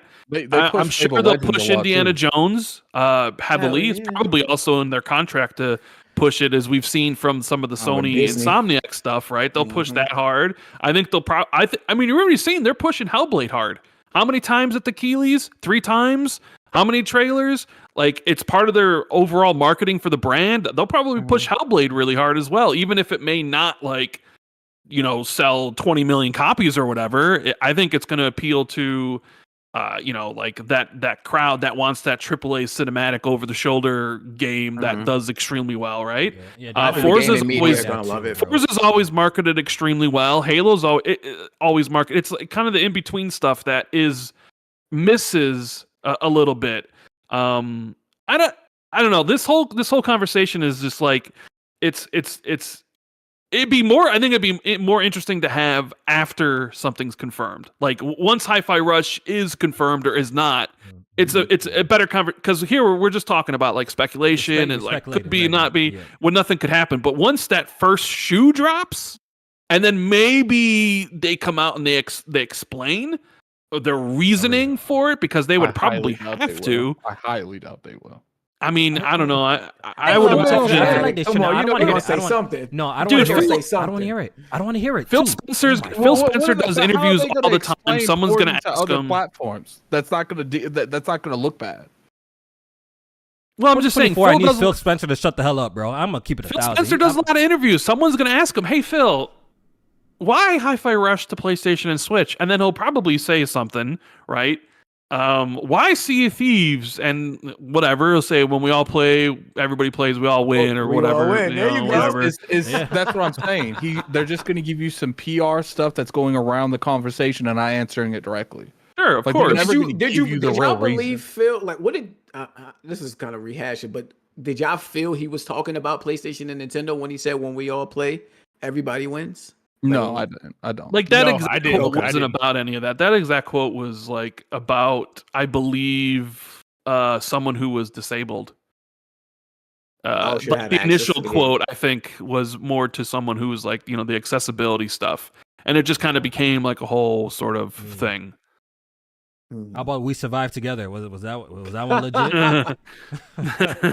Honestly, that was trying to force PlayStation to sign the contract, right? Yeah. Like, okay, so I don't know. They talk about like their games being on like Game Pass, being on PlayStation, and then their games also being on other platforms. Like, I just feel like that's the language they either been hinting at or flirting I feel like with. they be talking like that, but like once again, it might like what me and Ryan were just like speaking on a while ago, just saying out like, yo, this might be a lot of chefs in the kitchen, because it seems like, they're sometimes they want to be this, sometimes they want to be that, sometimes we for everybody, sometimes we for ourselves. Like, I guess the messaging that comes across, at least to us, the hardcore fans, is like, yo, like what's going on with Microsoft? One day is this, one day is that, one day is we survive together, we all play together, one day is something totally different, right? You know what I'm saying? Like, we're doing exclusive. So it's just a very confusing message, and I feel like Kofi, at the end of the day, I think Microsoft just stopped talking. Low-key, just do what you're doing and stop talking, man. I think that might help.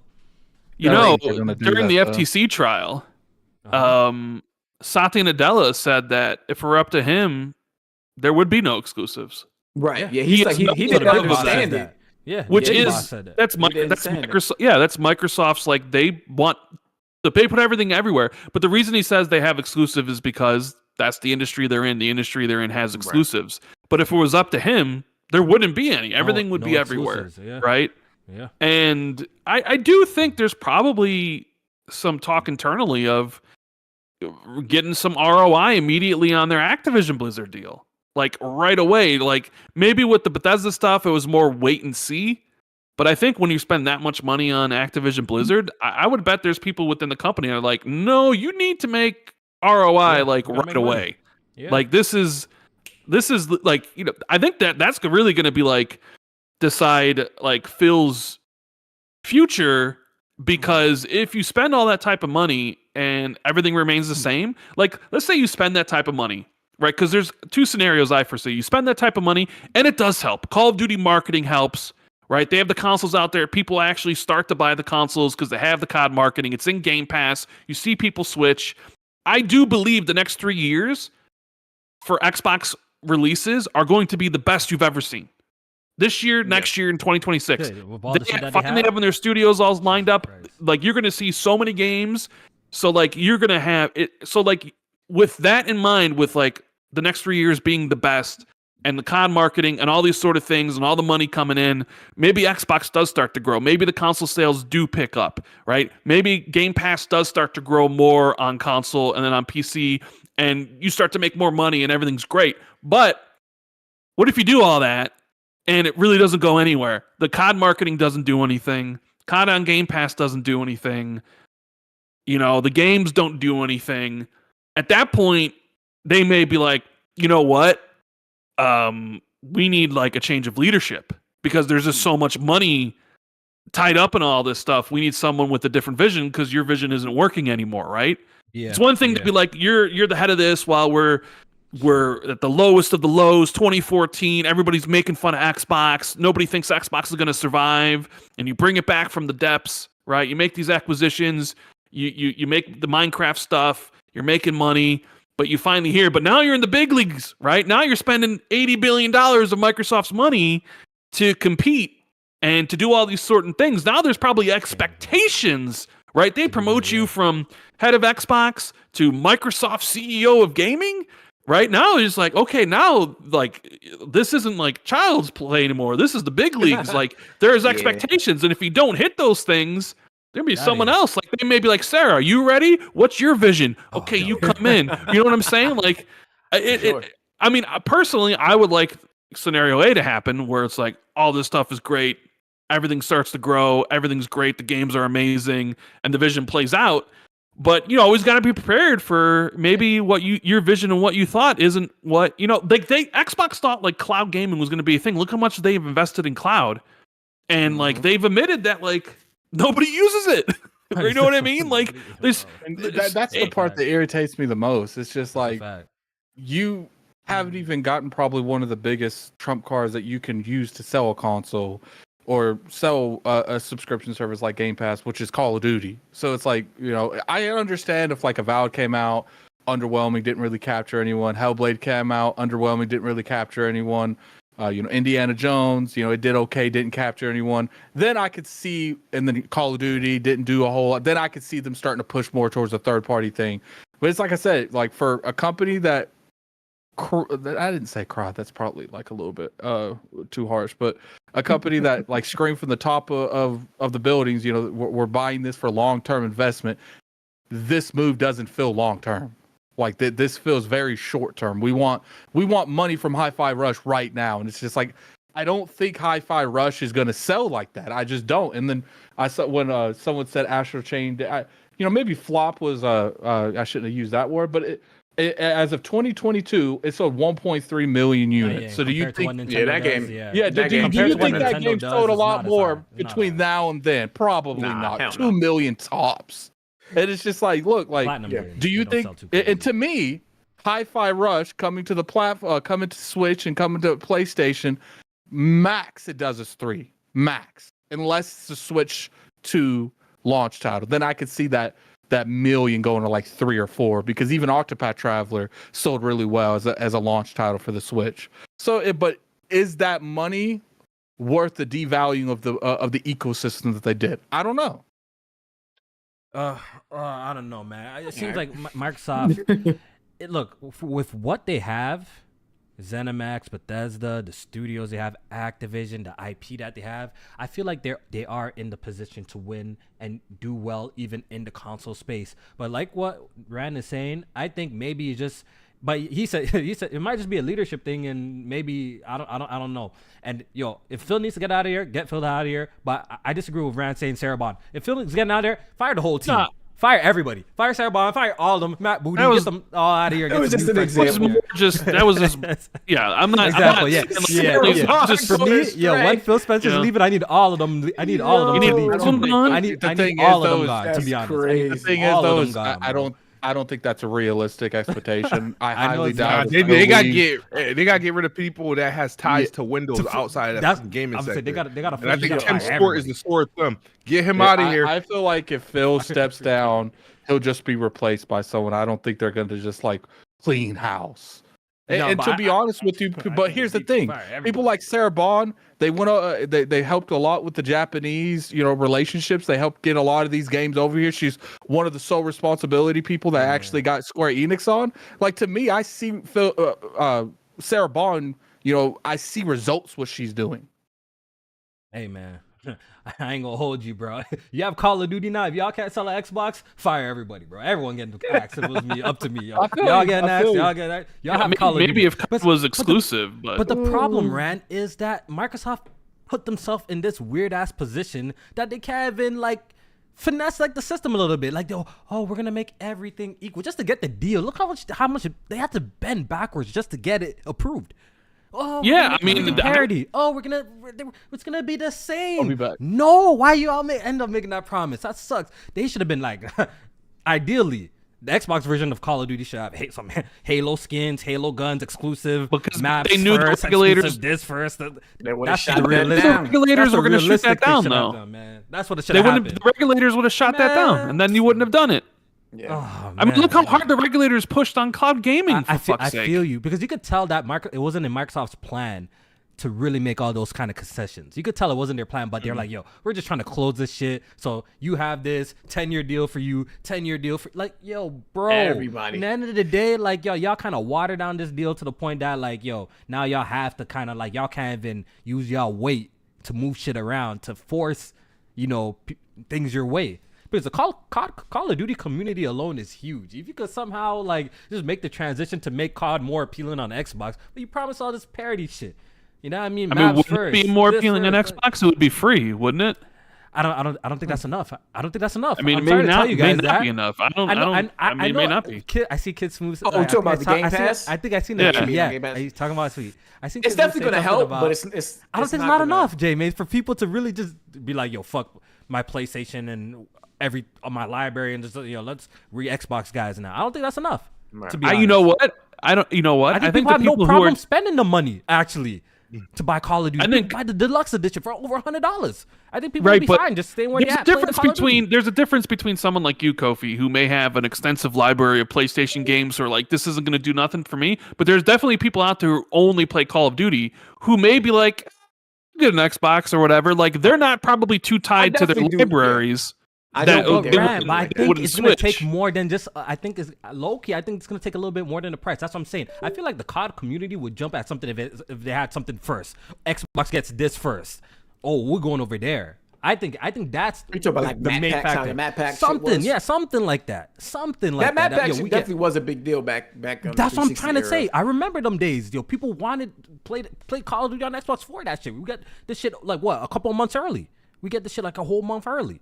You know what I'm saying? I feel like those type of shit will get people, like, at least that specific community is like, nah, we're going over there to check out that. But if everything's going to remain the same, I don't know if Game Pass is enough to trump the popularity of PlayStation. I think people are just going to stay where they're at and just pay the $60 and just play the game. I'm sure there's going to be some people, I think it's a little bit of value, but a little bit of a value. But I think most people will be just comfortable with I think it's going to be in addition to Call of Duty, you also get, and then now you start listing out the Avowals, the Hellblades, Indiana Jones in Game Pass, and then that's if the Call of Duty player, hardcore Call of Duty player is into that shit. If that hardcore casual Call of Duty is into that shit, but I get what you're trying to say. But I personally think the exclusive content. I feel like when we're talking about the Call of Duty community, I think the exclusive shit will get them over to the platform. But Microsoft can't do that. They put themselves made deals that they can't do that shit, and that fucking sucks for them. Cross content parity, all that sucks. Stuff. There should be Doom skins. There should be all sorts of crossovers happening on the Xbox side to be like, yo, fuck that. I'm going over here to play this shit. Get maps first, custom this. Nah, they fucked that shit up. Bro. I know the reason why, because they were trying to get it passed because it was the biggest. Trying to get a deal. They're trying to get it. So, but they fucked that shit up. I guess to me, it's just like, damn, man. They spent so long getting all these studios. They spent so long. They spent like a year and a half fighting over that FTC thing, and it's just like they ain't even letting that shit even fly. And might not even be anything more than Hi-Fi Rush, but it's just like once you open that door, it's just, is it gonna end there? That's my only thing. Like, that door been open. I think that door's been open. I agree with Jamin. I think that door low-key's been open for some time now, because it's not like Microsoft is still releasing certain games, on PlayStation, whether it be the smaller titles like the Quakes and stuff like that. Like, then they release that, so I think it's there. That case-by-case basis. It might make sense for them at the moment, because right now when those games generally came out, they were either a remaster from an older title, or they were something that was already pre-existing in some kind of condition, or it was like the timed exclusives that PlayStation got. You have never seen them have a game on their platform and then poured it on another platform later. Like they have never done that. PlayStation games on PC, right? Times are changing. Times are changing though. So like once again, I do think we've been entering an era where like I said earlier in the podcast, the whole exclusive term has been muddied. It's been muddied. Now you're right. You're exclusive, right. There's subscription exclusive. There's like, yo, bro, exclusive used to mean it's only available on this platform and we only could play it here. That's what exclusive used to mean. Now look what exclusive means. It doesn't like this shit doesn't mean shit anymore. All the games, Xbox games on Steam anyways. You know what I'm saying? So I think Microsoft could still garner interest in their console, but I think these are the steps they need to take. They need to make the console a priority. There's no reason why, J-Main, they released a next generation system, but utilizing the same fucking controller. No real innovations there. I know if it's not broke, don't fix it, but still, I think these are some of the mental things that they can do to make a person be like, yo, this is some new shit. At least PlayStation comes with, yo, here's this DualSense Edge. You could laugh at the feature, say it's a thing, but it works. It works for folks. You know what I'm saying? It works for the casual audience. I guess to me, I didn't have an issue with that because you fire up a new system real quick, Addict. The same fucking UI you've been using for the past 7 years. I've never cared about stuff like that. I think I was more annoyed they didn't have like exclusive Xbox Series X games. I wasn't really. That's important. But I feel like it's the whole experience of bringing home a new console. Like you want something new. I don't know, man. I kind of don't agree with that. Like I really don't. Like, look, that might be important to you, but to me, I don't care what a screen looks like 5 seconds until I click a game to play a game. That's why when it was like, that's why when the UI wasn't 4K, I didn't care about that either. Because like I'm on that screen a fraction of the time. I get that, but I feel like that's part of the whole experience when introducing a new console. I did like the DualSense. Like, you understand? I did like you understand what I'm DualSense. saying? I feel like that's a whole new experience, yo. You don't want to. You've been gaming on something for so long. You don't want to pop in some new shit and it's looking at exactly like the old shit. I feel like that was just all these mental things that were happening. That it makes me feel like, yo, do they care? Are they trying? Y'all couldn't even conjure up a new UI for us for day one. You can't conjure up a new. You can't make like a new control. Now we're hearing that they have a version 2. Remember that leak in court? Now they apparently have a version 2, and this is coming a little too late. Why wasn't this like available day one? Like it feels like they don't care about the console to me personally. If you ask my personal opinion, it feels like Microsoft don't give a fuck about the console. People have been complaining about its DVR features and how shit is not competitive with PlayStation. Do nothing about it. It seems like they don't give a fuck about the console. It's to me personally, I feel like they don't even market the console. And I think that's the part that like irritates me the most because now that they haven't put a whole lot of emphasis on the console. We've seen a lot of developers that just skip the console, and I feel like doing stuff like this, making the console even less relevant by putting exclusive games, that's so exclusive console games on other platforms, it's going to make the console even less appealing. And then before you know it, instead of companies sometimes skipping the Xbox, they're gonna almost all the time skip the Xbox because the sales even go lower. That's why I said it's like it's just a very gray area, and it could work out well for them. I hope it does.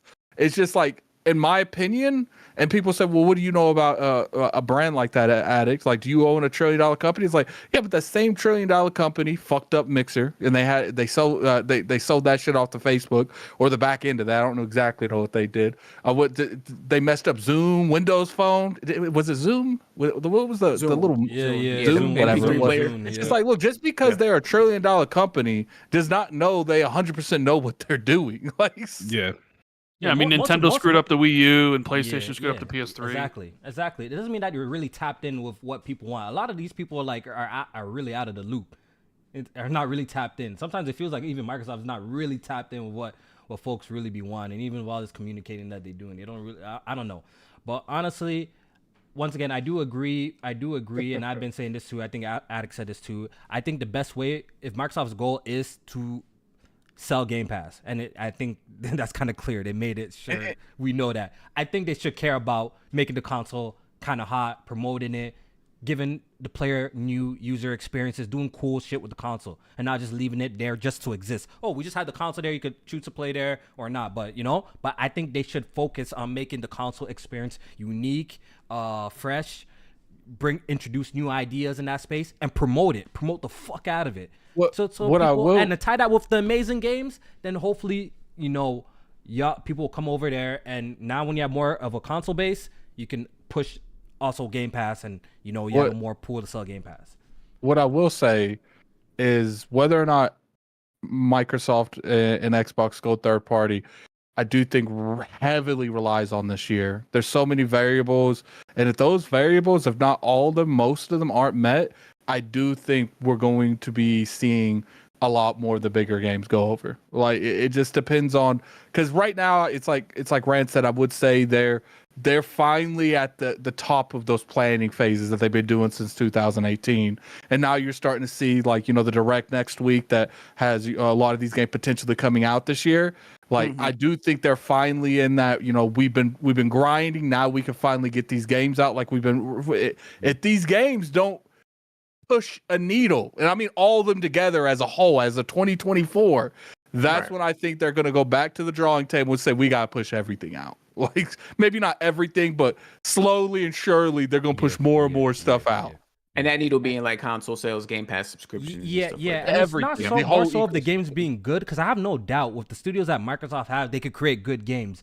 But once again, they have to. I don't know what it truly is. If it's just that, is PlayStation just in the point of the Apple sphere where it's just so popular, and that's why people just make fun of Xbox? Is it in that kind of realm right now? Which it kind of does seem like, even though they are providing they're providing. I'm not trying to shit on what they're doing. They're providing. Definitely, and they have been providing, right? But are they now? Because it's kind of scary. If you get to that kind of realm, then no matter what you do, you kind of fucked. Yeah. You know what I'm saying? No matter what Xbox does, they definitely what they work their way to that part. That's what I'm saying. I'm not slighting PlayStation at all for being at that position, because they work. They dropped the quality games. They had the exclusives that had people run out to buy the console. But if they're at that status now, then this might be a wrap for Microsoft, though. If they're at that Apple status now, then it might be over. It might be over, because at that point, no matter what you do, even if you're providing a better product, people ain't going to. You're starting to sound like Phil Spencer. No, but it's realistic though. Yeah. It's actually realistic. No, Phil was right in that statement. Like, I don't think Phil was saying, Nah, I actually believe him when you're saying that.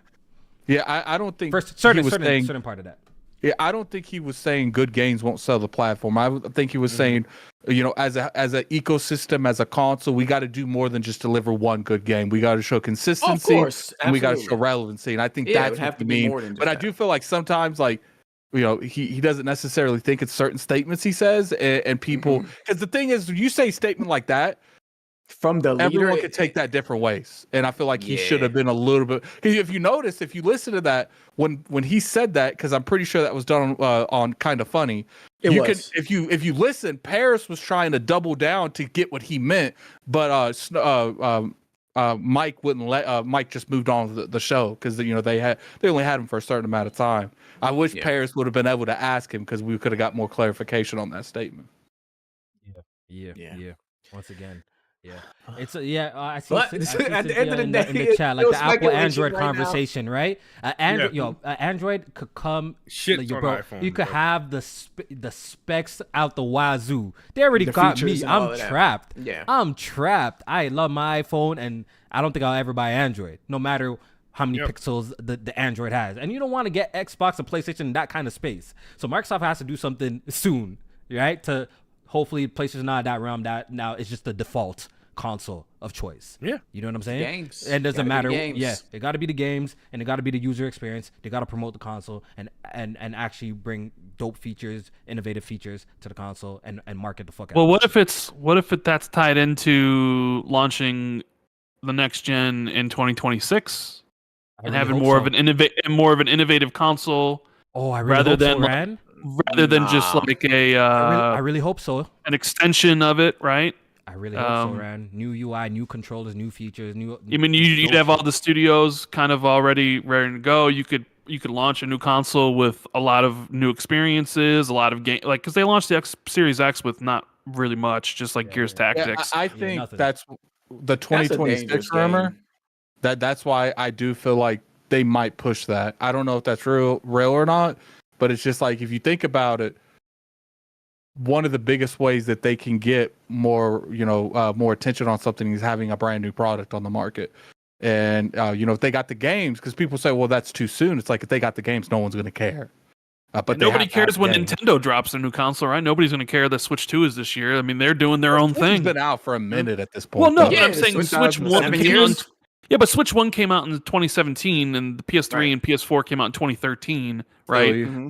And it's like Switch marches to its own beat. Maybe Microsoft's like, you know what, we're gonna do our own thing too. We're gonna line this up, and we're gonna go early, right? So, and then PlayStation can go whenever they want to go, and you can just kind of get this like mix up where like each one of them is doing things at a different time frame. Yeah, I mean that is true. That happened before with the PS3 and 360 generation. Is not unheard of, right? Then Xbox went early. Yeah, Xbox went earlier. The 360 released earlier. But they wasn't even a whole year earlier or some shit like that. It was a year. It was a whole year. It was a whole year. Yeah, so they had the advantage. They had the advantage of third-party games and then third-party exclusives as well. So it would have to be the games that do the talking. I don't know. I just think it's gonna be hard to sell another system if they don't have that shit in order like that with the games coming out. The problem is Xbox just has to be cool again.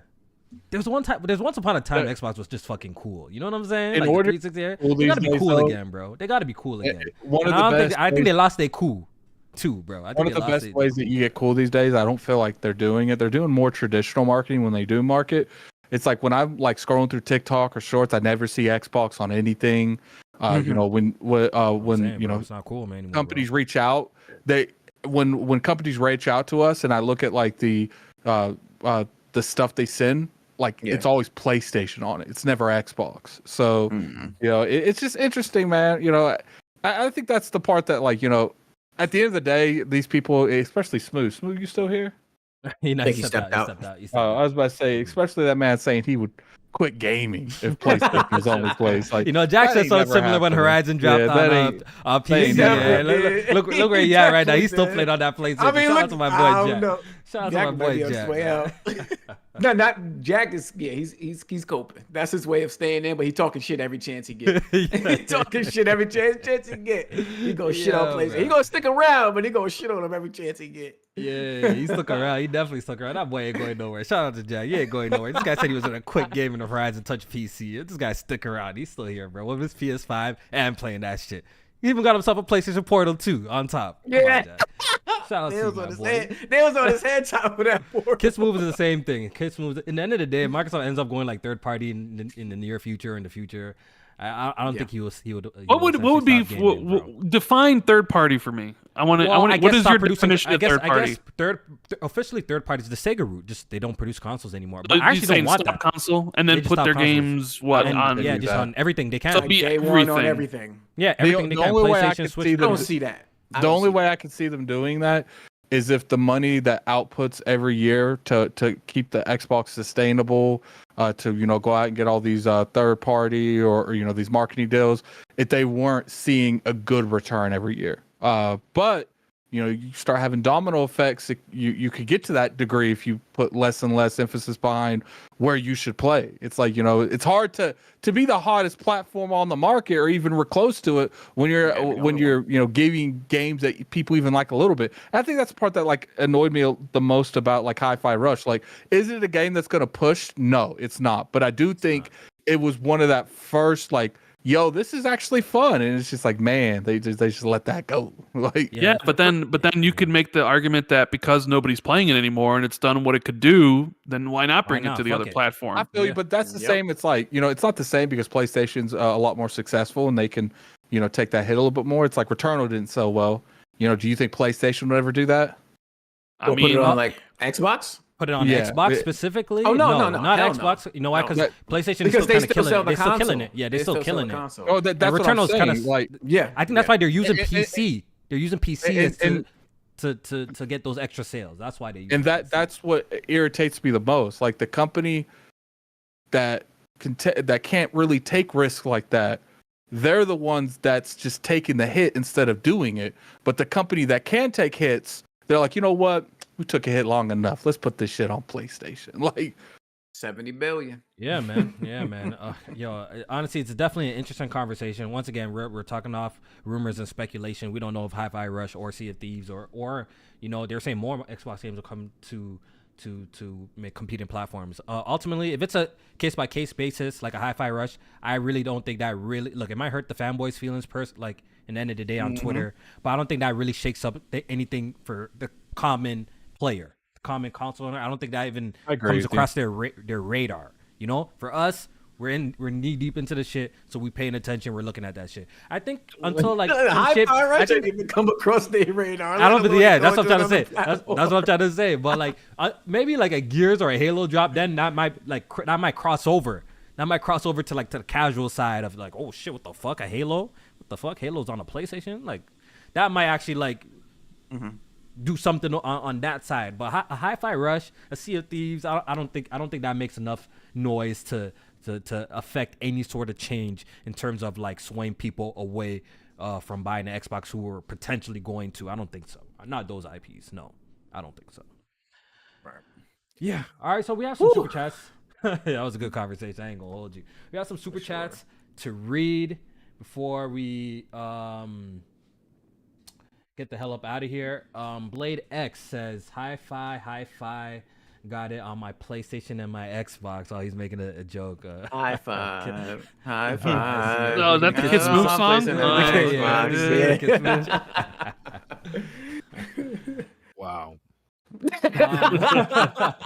Bless says, Smooth definitely needs to take up gardening as a new hobby. Very therapeutic. Blade X says, in the words of King David, you're not enough Xbox. Laughing, rolling. I'm surprised people ain't been in the IOP chat, saying that about Xbox. It's not happened yet. It probably happened this week. You had a show since this rumors came out. We haven't had a show since the heavenly rumors. Okay. I think we had a show when they were talking about it, but there was no definite thing. But I think a lot more people has come up front since then. So I'm kind of curious if we hear anything at that point. Oh yeah, it's coming. Yeah. All right, so I think we kind of beat this topic into the ground. At this point, I do want to quickly go over the Xbox Developer Direct that recently got announced. So it must have been a whirlwind for you, KidSmoove. One day, we're hearing about Hi-Fi Rush, coming to these third party, coming to PlayStation, and the next day, you hear your guys are getting a Developer Direct where Indiana Jones is going to be revealed, and we're going to learn more about Hellblade and some other games. So, are you looking forward to this Developer Direct? I'm pretty sure you are. I am. I am absolutely, because it's it's the lineup. It's a lot better than last year. I think the big deal about last year is they had a beat that was other than E3, so we just wanted to see something, right? Mm-hmm. And Hi-Fi Rush was the biggest surprise there. But when you look at all the other games that were in that Direct, they all turned out to be mid. Starfield was there, right? No, Starfield Direct was attached to the E3. Yes. You're right. Okay. But this time, when you consider, think about it, Indiana Jones, outside of that reveal announcement, it wasn't that last year's showcase, so that's surprising. The fact that the next reveal in the gameplay and potentially is coming out this year is the next time we're going to see it, or the first real time we're actually going to see it is at the Direct. I'm just hoping it's not some 2D side scroller bullshit. That'd be crazy. They bet not. It's machine games. It's machine games. No way. Yeah. Oh man, I don't know. But yeah, I'm hyped to see that. I'm hyped to see Avowed, to see that. Okay, it's still chances are it's going to make 2024. Hellblade,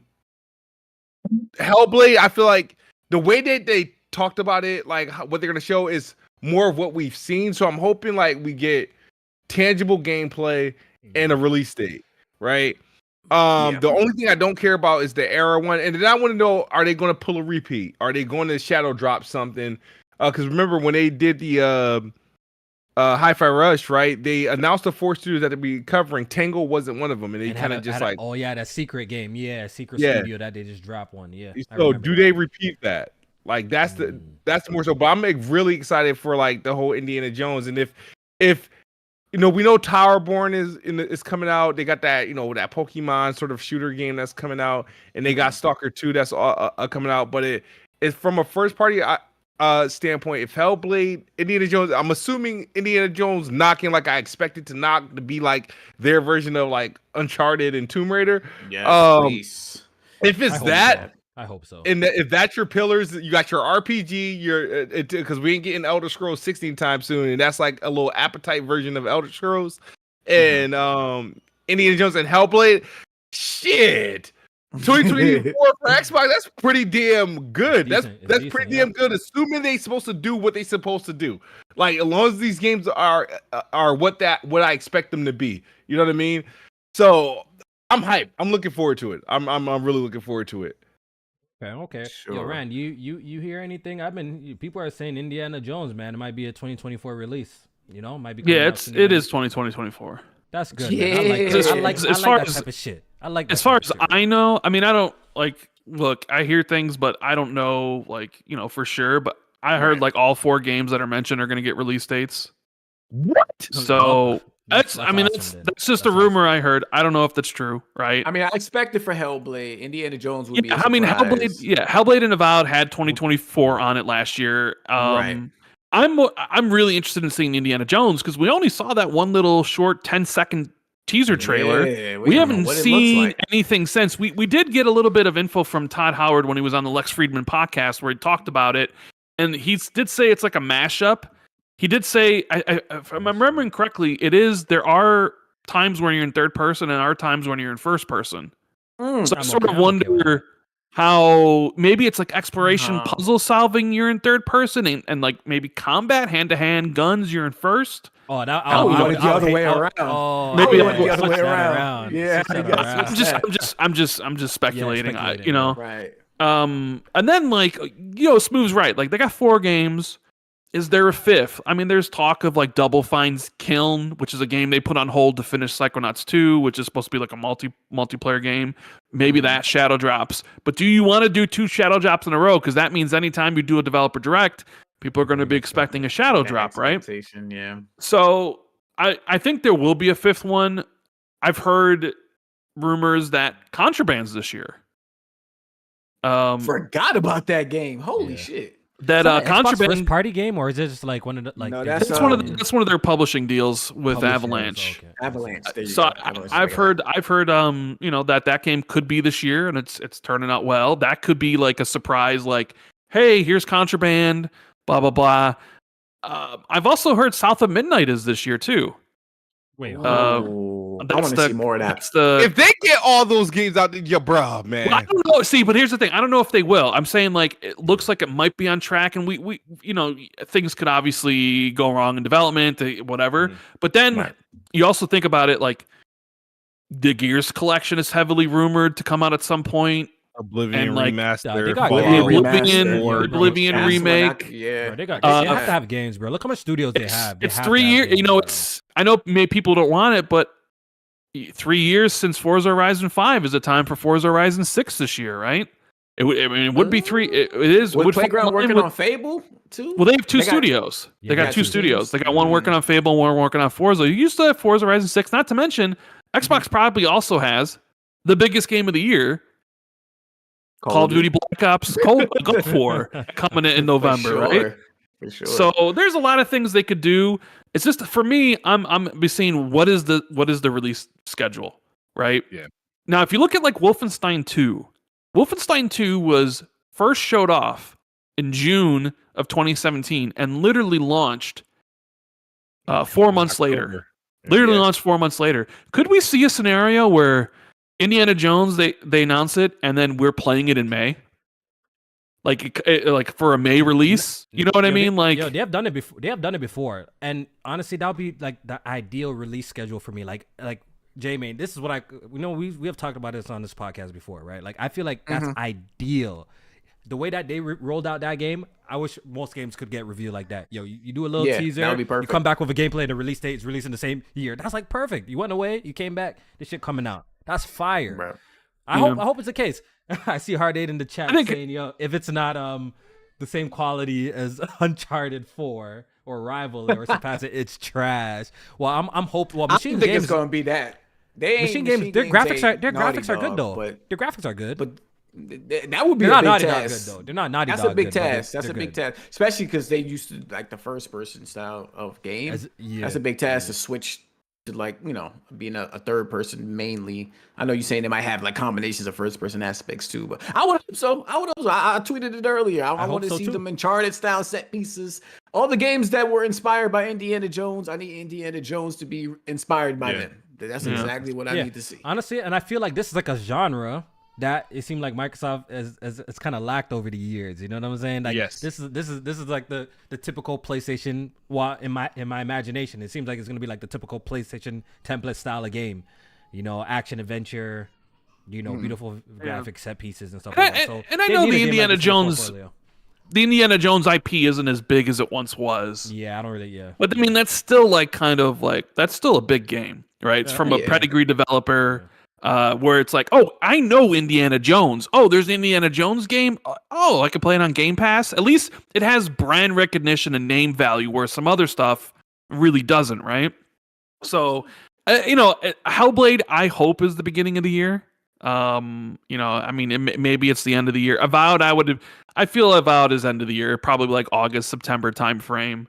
I think even Towerborn's supposed to be end of the year, but I don't think we'll see it here.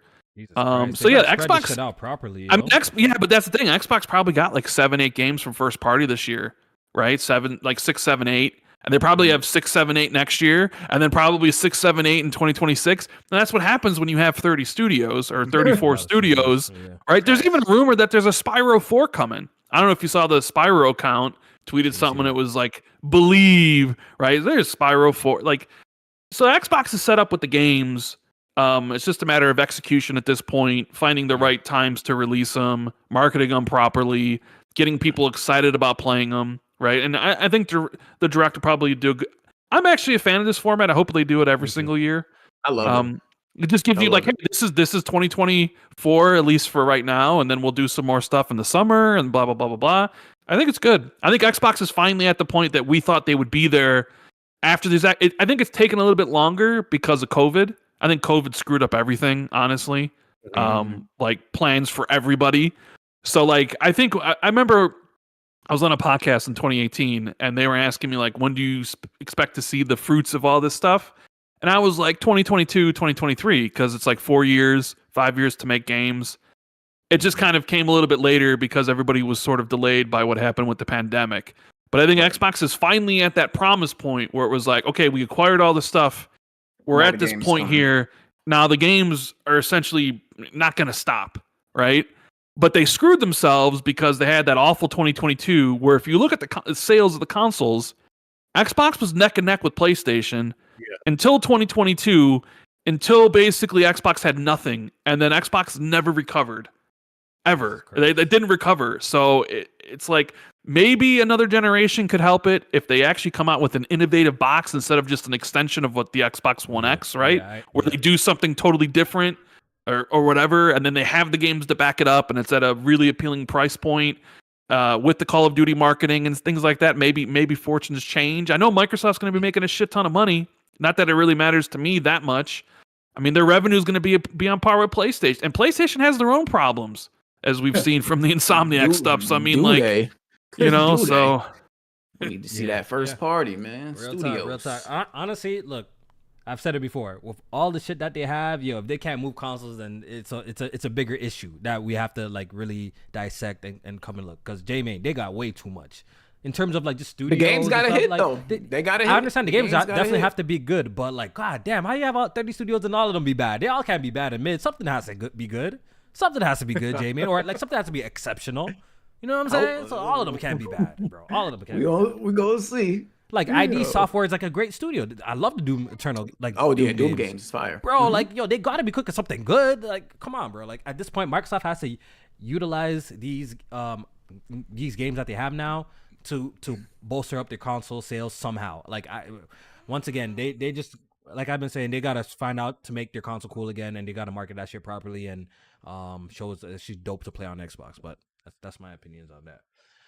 Anywho, yo, I think we pretty much covered all bases that I wanted to keep hope alive. I think we kind of covered all bases of what we wanted to talk about this podcast mainly. There's Switch 2 rumors going around and stuff like that. We're supposed to be hearing about it apparently in September, and maybe we'll save that for next week's podcast. We'll talk about a little bit more Switch rumors. This one was definitely an all Xbox cast today, but I enjoyed the conversation. Ran, KidSmoove, appreciate y'all popping in with us and having this conversation. It was great, and y'all are always great guests. Always welcome over here. We're gonna go ahead and I guess do some quick outros and get out of here. J Main. Yes, sir. Listen, Xbox Series S toasters available now. Please go pick those up so we don't have to see Hi-Fi Rush go multi-plat and Xbox doesn't have to become third party. You wrong for that. You get a nice little Xbox logo on your bread when you try to butter it for breakfast. All right. Appreciate y'all for tuning in. Definitely hit that like button before you get out of here. And we'll see y'all next week, man. For sure. And Ran, appreciate you coming on, man. Want to do a quick outro? Yeah, I mean, thanks for you guys for having me. Maybe we could revisit this discussion if things ever get confirmed or not, and see what's said. But it was good hanging with you guys again, and always, hanging with the best spot is always a pleasure. YouTube.com/RandallThor19, Xbox 2 Fridays, and we'll be checking out the developer direct on Thursday. Can't wait to see some Indiana Jones. All right, and Smooth, man. Smooth, man. Appreciate you coming on, man. Yeah, thanks for having me. Weapon Wheel's back this Sunday. And it is. It's a lot of shit to talk about. A lot of stuff to talk about. So check me out there. Also still dropping content on my channel. So but appreciate you having me, Kofi and J Main, and I'll see you guys around. I'm looking forward to your show next week. So see how that. Yes, sir. I'm excited for the showcase, man. Yeah, I'm excited. At least somebody doing showcases around here. Play PlayStation, man. PlayStation and their lineup. Hey, well, there's always a rumor of state of play. There's always but I do believe it. I do still believe waiting for that soon. That end of the year 2023 showcase. Not a showcase. What the fuck happened to but that? come on, guys. You guys know a state of play is happening though. It is happening in the quarter one. It is, but they're just gonna be showing shit that's about to come out. Yeah, I mean, they're gonna show Helldivers and Rise of the Ronin and Final Fantasy VII exactly. stuff, right? Like Hi-Fi Rush. Maybe even Hi-Fi Rush will be there. Honestly, I think this year is a quiet year for PlayStation when it comes to first person, because for first party games, they're not really known for their big games. They're not really known to reveal it and drop it in the same year. It's not really dumb unless they're switching it up. I think maybe right? a multiplayer game could do that. Yeah, I don't know if Concord is still 2024, but maybe something like that could do that. If I'm putting on like a little prediction cap, Jamie, I think they might have like one little surprise, but it's gonna be a smaller type of title or remaster or something. You know what I'm saying? Oh, no, but as for one of their big games, I don't think so. I don't think it doesn't. That Horizon Zero Dawn remaster have to come out? Oh my god! Oh my god! I hope that's not they better not be making that shit. They better don't make that shit. But please. I do think, J-Man, I think this is gonna be a setup year for PlayStation. I think they're gonna set up for 2025, 26. I think they're gonna announce a lot of their big games. Another setup year, basically. Yeah. Okay. I think it's gonna be a setup year.